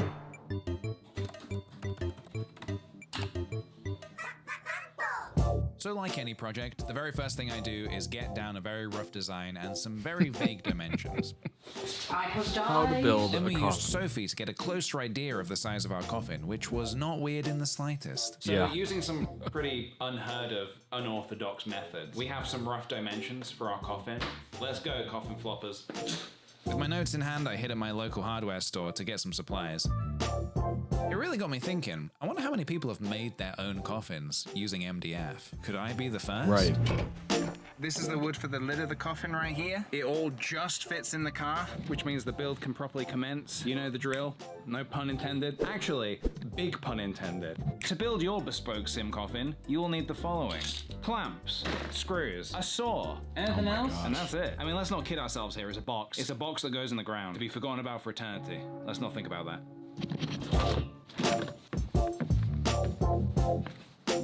Did it just start raining? Is this rain? It is. Oh, that's my god, are you unfortunate. kidding me? But it's so bright and sunny. So with the help of the foodster, I waited for the showers to pass by marking up my wood, preparing it for the big chop.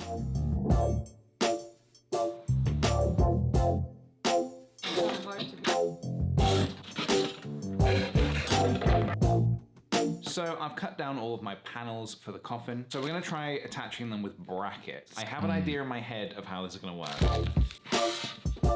So So something to note is that these brackets are at a 90-degree angle, and this coffin is going to be a little bit more L-shaped, classic. angular. So we need to try and bend these. So as you can see, we just need to bend that back a little bit, and then the two boards should attach PJ and Phil together. form their sentences in similar ways. Perfect. So we got one bracket in. It's a little imperfect, but that's my style. That's what I do. Do you need an imperfect coffin? Preparing my Did wood you for not the big really jump. love your loved ones? Yeah, It's it a perfect does. way to send someone away that you don't really want It to spend really a lot of does. money on, but you feel obligated to do so anyway.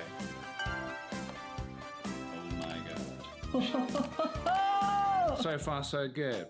3 panels down, 3 to go. So I'm just pre-drilling myself some holes because we're having to drill at awkward angles. And I'm having to drill like this. That is quite the Good IKEA enough for a project. sim. The basic frame of the coffin is complete. It's looking very coffin-y, very coffin-like. You don't really need any more room than that, do you? I mean, even this is a bit too I'm fancy imagining for me. When I die, IKEA just as chuck like me a in the trash coffin can. I don't section. care. I don't have the appropriate workstation to cut a piece of wood this large. It's right past so the we are meatballs. adapting, So we you are just improvising, hit the and we are meatballs and then you go right into the coffin section. Now the big question, does it fit? Yes. Good. Who died? And so I've decided to launch my very own competition. One lucky viewer will be buried in this coffin. So if you'd like to enter, just comment, "Bury me, PJ," and I will arrange the service. So yeah, Bury I think that me, looks pretty PJ. good. I think I got the wrong address. Sorry. So, coffin update. We've bought these wooden moldings that could make quite a nice edging along the coffin, make it look quite ornate. We have some handles to stick on it as well. We need to fill the gaps, we need to paint it. So I'm thinking a strip of this molding should actually make the coffin look quite regal. And I think I'm just going to attach it using hot glue. That seems to work. Now we just need to do that around the whole coffin. Oh my god, look at that. Is that Wow. not just the fanciest coffin Fancy. you've ever seen? I'm pretty sure That'll be most $50,000. coffins are held together with hot glue. We're testing paint colors. We're thinking this brown's quite nice. Taking this coffin to I brown. don't know if pan. you've ever And I don't seen a mean coffin underground. price, but it is crazy. It really Alright, is. while Sophie paints the lid, I'm gonna fill the gaps.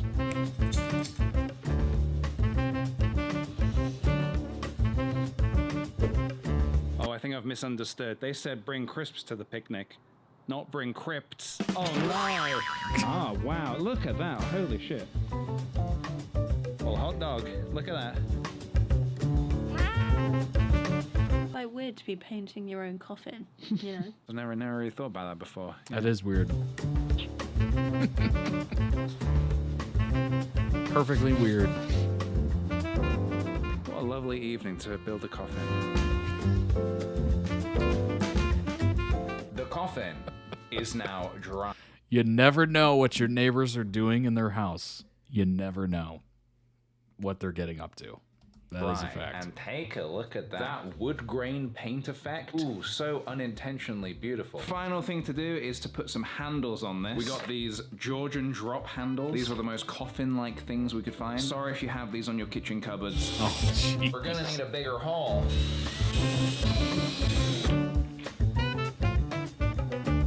I feel like I could go into a new line of business, coffin building.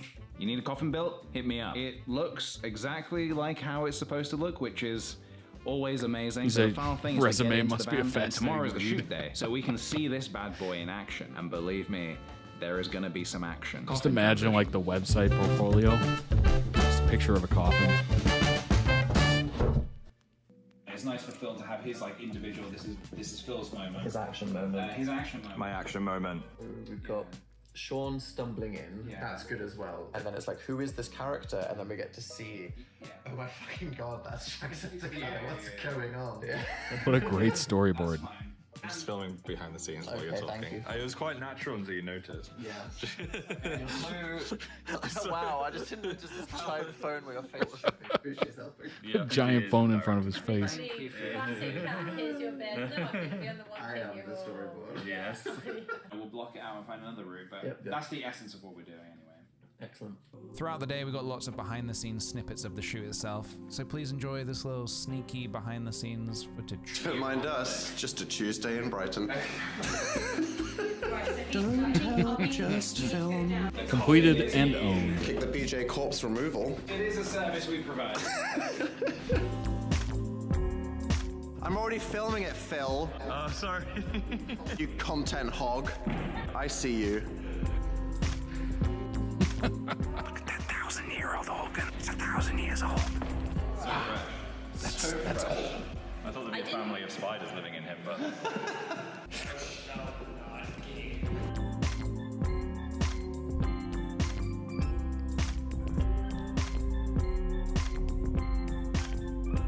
We're gonna have Dan busting the doors open. Bust those doors open. I'm about to bust. Oh, God. Take one. Great. Can't take them anywhere.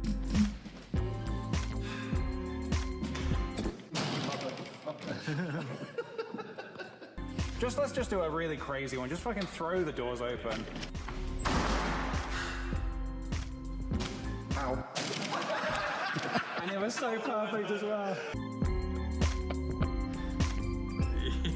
Hopping the same.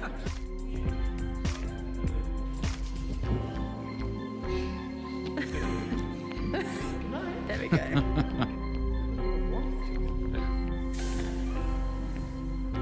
Okay.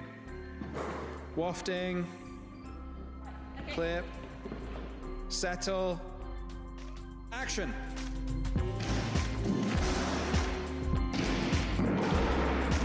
That's cool. Really good. Love that. Beautiful. Action.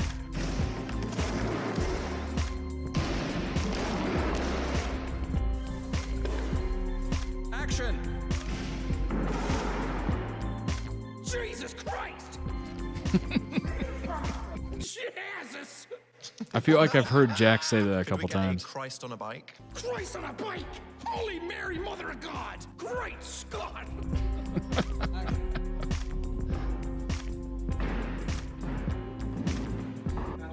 Camera. 32, take 2. Sweet. I always knew video games were satanic! Yeah. Really let it. Hell is real. Really just let it go. Hell is real! God has forsaken us! Okay. Can you get him on camera saying that first in case I get in trouble? Yeah, we got it. Right. Hell is real, I blame the gays. Why did you say that, Jacksepticeye? I'm Priest Sean now.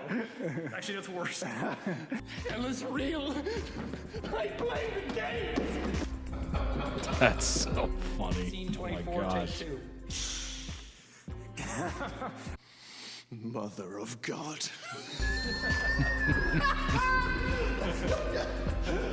Alright, cool. Cut. And so, the shoot was a success. The That's coffin so worked great that out they captured perfectly, some actually BTS of better that. than I expected. And everybody seems to really be enjoying the video, so I would say mission accomplished. This was honestly so much fun to shoot and direct, so thank you Dan and Phil for asking me to be part of this project. And building the coffin was actually a really fun challenge too. You might not want to bury anyone in it, but it's gonna make a great Halloween prop when we put it outside our house this year. I wanted to Now give you a that's few terrifying. extra fun and cool facts from the shoot itself. Number 1, the original Rest in Peace I just thought, imagine putting that on like the curb for the garbage guys to get. Just a full coffin sitting on right out in front of your house.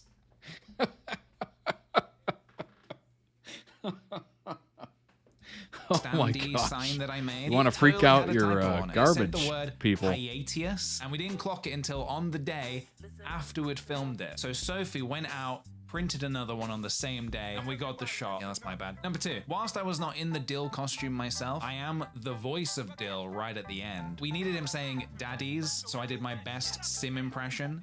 Daddies. Number 3, the green light above Dill's head was not a digital effect, it was practical. I knew that I wanted to animate Really? a plumb bob over his head, specifically for the reverse shot where it rises out of the coffin, and so I thought the best way to supplement that effect would be with an actual light glowing on the head. So we had Sophie with a really long boom pole holding a green light above the head. I thought it was very effective. Number 4, Yeah. Sean, our priest, was not wearing a wig. I saw a few comments saying, wow, that wig looks so great. Not a wig. Sylvia, the hair and makeup wizard, took Sean's real hair and face and completely transformed him. And number Cool. 5, we got Phil to say his line, what the fuck? A total of 27 times to make sure we got the exact right take. Well, thank you very much for watching this video, everybody. I 27 hope you enjoyed times. seeing a little behind the scenes of making this project. Please give this video a thumbs up and subscribe for more weekly videos. And I think I'm gonna throw the full storyboard up on my Patreon. So if you want to take a little bit more of an in-depth 27 look at how that WTFs in the compares to the church. final video, maybe check out the Patreon. Cool. Thanks for watching. Stay rad, everybody, and I'll see you in the next video. In Schulte Zombo, everybody. In Schulte Zombo. Schulte Zombo. Indeed. What the fuck? Okay, I think we got it. Cut. He's gone mad 27 times. 27 is wild. Like, were they just not enjoying it? Did they just think, it's not good enough. We're looking for something a little specific here. Or did they just enjoy hearing him say that? That's a good question. Amazing, amazing video. I love the two juxtaposed because it's kind of a complete story, right? They were just playing with him. Oh my gosh. Link down below in the YouTube video description for the original video. Go throw it some much deserved love. All right, let's pull up a Patreon post from PJ about this. Behind the burning of the bed. They probably just enjoyed it. I think that was literally the first time he said that word on YouTube. Bleeped. Unbleeped? Really? Wow, that's a moment. That's history. This is it's about the hard launch bed. Oh. Howdy, sweet potates. Today I wanted to write up a this is from 2025, by the way, October. I wanted to write up a post about a recent project me and Sophie helped work on, as it's always fun to unpack what we make. There's often a lot of that goes into these things that a lot of people don't realize, so hopefully you enjoy the insight. Our friends Dan and Phil made a video launching their new channel, and within they talk about their personal lives and how that was intertwined with the internet for over a decade now. Really great video, so make sure to watch it when you can. I'm always excited when they ask for help on a project, as they always come to us with really fun ideas. And this one was no different, so let's take a look back at the beginning. The guys reached out and said they wanted a cinematic intro to their video, and it was going to be a big one. They described their vision as follows. Their old classic bed sheets in some kind of dark void, being caressed by a metaphorical hands of the internet, culminating in some kind of chaotic fire, all of which would be set to some classical music. That is a wildly unhinged description. I could see the vision very clearly in my head, and my response was this.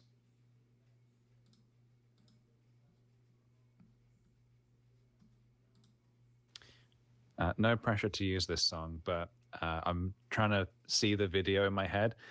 And the song that I'm currently hearing, I don't know what it's called or where it's from. So maybe you guys might know, but it goes kind of like this. It's a bit operatic, and it goes, oh, and then it does that again, and then it goes, oh, and then so on and so forth. I can't really remember, but yeah, let me know if you know it. Then within less than a minute, I got this reply confirming we were clearly all on the same wavelength. Dan said, PJ, that song is Mozart Lacrimosa, and it is exactly what I had in mind. So with that settled, we were free to get to work. Within a few hours, Sophie and I filmed and edited a rough proof of concept of the phone on my phone. Doing this really helps everyone to visualize what's going to feel like, and it also means when we come to shoot it properly, we will have a rough guide of something to work with. Click the image to watch.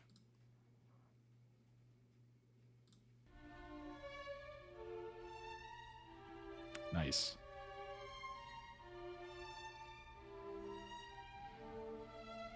They always send voice notes to each other to identify whatever random melody is stuck in their head. PJ will know what Zelda game those 3 notes are from.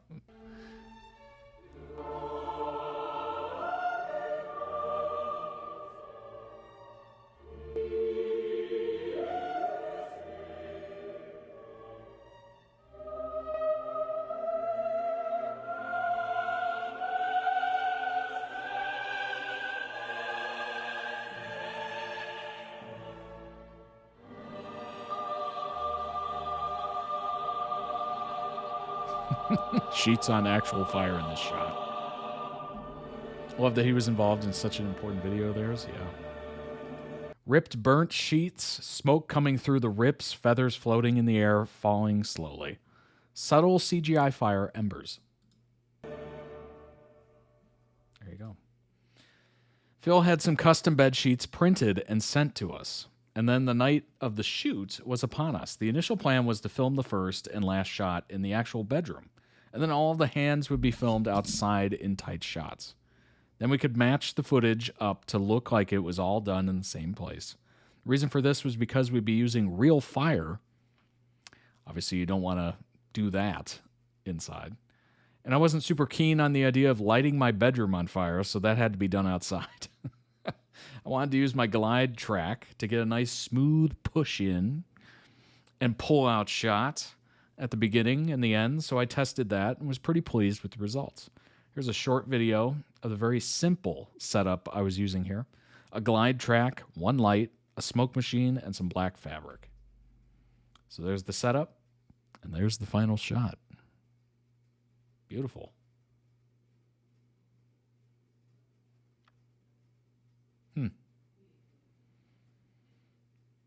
I was keen to do this quick test because I needed to know if I could realistically add in some CGI fire to the last pulling out shot, because as I said, I don't particularly want to start a fire in the inside of the house. I quickly realized that wasn't going to be an easy option. Making CGI fire look realistic is not easy. No, it is not. How many times have you seen a video game or anything like that, or even a movie show, where the CGI is so bad it actually takes away from what you're watching? Like they try to do water or something like that, and you're looking at it and you're like, that is not water. I don't know what that is. It looks like plastic. Plastic with waves in it. It just looks terrible. So we needed a new plan. Do we just film the entire thing outside on the patio? That made a lot more sense. Then we wouldn't have to film in two locations. We could film it all chronologically. So we needed to build a bed. A bunch of cardboard boxes make an incredibly effective temporary bed, as long as you don't sleep in it, right?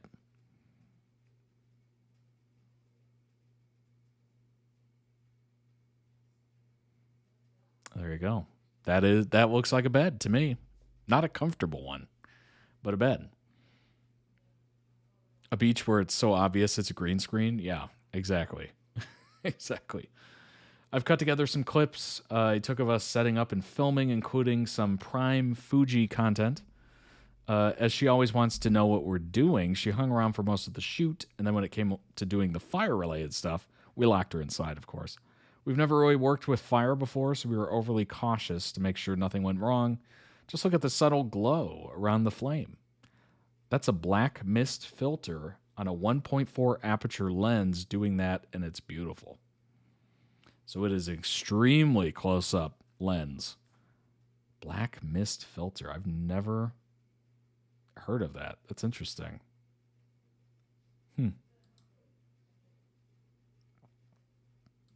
Just a long line of boxes. Smoke machine. We're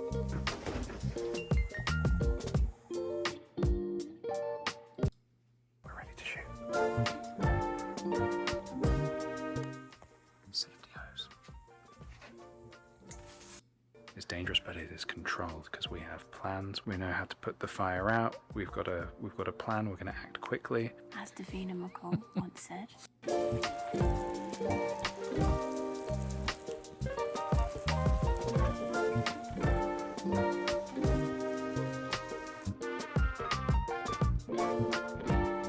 Nice. Very nice. Finally, editing it together was incredibly straightforward. I followed the beat of the song and used the proof of concept as a guide. With no time at all, I cutted the video, and we were all super happy with it. Really enjoyed working on this project and thought it was hilarious how overly cinematic it looked.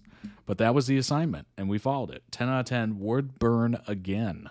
Wonder what the neighbors thought. At this point, his neighbors are probably just like, there he goes again.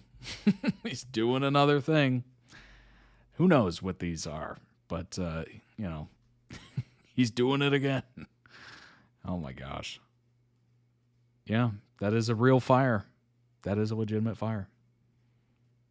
When I was watching the video, I saw the cinematic and thought, ooh, fancy. And then I saw opening cinematic by PJ and Sophie, and I was like, yeah, of course. Who else? Love when you and the boys collaborate. Came out so good. Fuji was the on-site supervisor. Love seeing the entire process. Always so cool to see all the work that goes into a project like this. That's so cool. So neat. I love that. I love that. It blends two beautifully different video styles together. It's like one is more, let's make things, and then one is more, let's go all out. Like, let's make this cinematic. Let's make this so over the top that people can't stop talking about it. Let's make the most cinematic movie you've ever seen shot about a channel coming back to life, starring a massive-headed Sims character. Like, that is just so beautiful. I love it. I thought it was such a cool example of more of them collaborating together. Indeed. Yeah. The talent is just off the charts. Obviously, Dan and Phil coming up with the ideas. KickThePJ with his handyman skills. I mean, that is amazing. Coming up with that coffin looked wildly good. I'm not exactly a purveyor of all things coffins, but yeah, that looks pretty amazing, frankly. It's a lot better than what I would do. What I would do is probably just a square. It'd be a wood square, and I'd be like, there's your coffin. After the goat demon and coffin, they probably didn't even blink at the bed on fire. Probably not. That's a good point. That's a good point. After you do a couple of these, you're just like, yeah, what do you need? Okay. Got it. Sentences never been heard before. Oh my gosh. I'm not exactly a purveyor of coffins. Well, you know, it just kind of came to me. But it did look good. It did look good. Oh my gosh. Oh, so good. That was excellent. I love that. That was amazing. Thank you very much. Shout out to all the members requesting all the videos today. They were all phenomenal. Phenomenal. DPR Ian's music video was great. Cinematic, might I say. But I appreciate you being here, everybody. I hope you had as much fun as I did. Nothing got burned. That's good. Just that bad. All right, everybody. I hope you have a phenomenal weekend ahead. I hope it's everything. If you're around on Saturday, join us in the Discord. We are going to have the monthly Discord stream. It comes around once a month, but it always comes around once a month. It's going to be good. Be a part of it. You will see, if you don't join, you will see an extra video, a video stream posted tomorrow. You're going to be like, wait, what? It's Saturday. Why am I getting a stream on YouTube right now? You will see it. That is last month's stream. Hope you enjoy it as always. I will see you all back here on Monday. If you don't join on Saturday, I'll see you on Monday. Request your own videos, toddreacts.com. Follow, subscribe, all that good stuff. You are very welcome. Thank you so much for joining live. If you joined live, shout out to you all. If you're watching later, I appreciate you. All the same. Have a good one, everybody. Join the Discord in there. We'll see you soon. Saturday, tomorrow. Be there. Or just see you on Monday. Bye, everybody.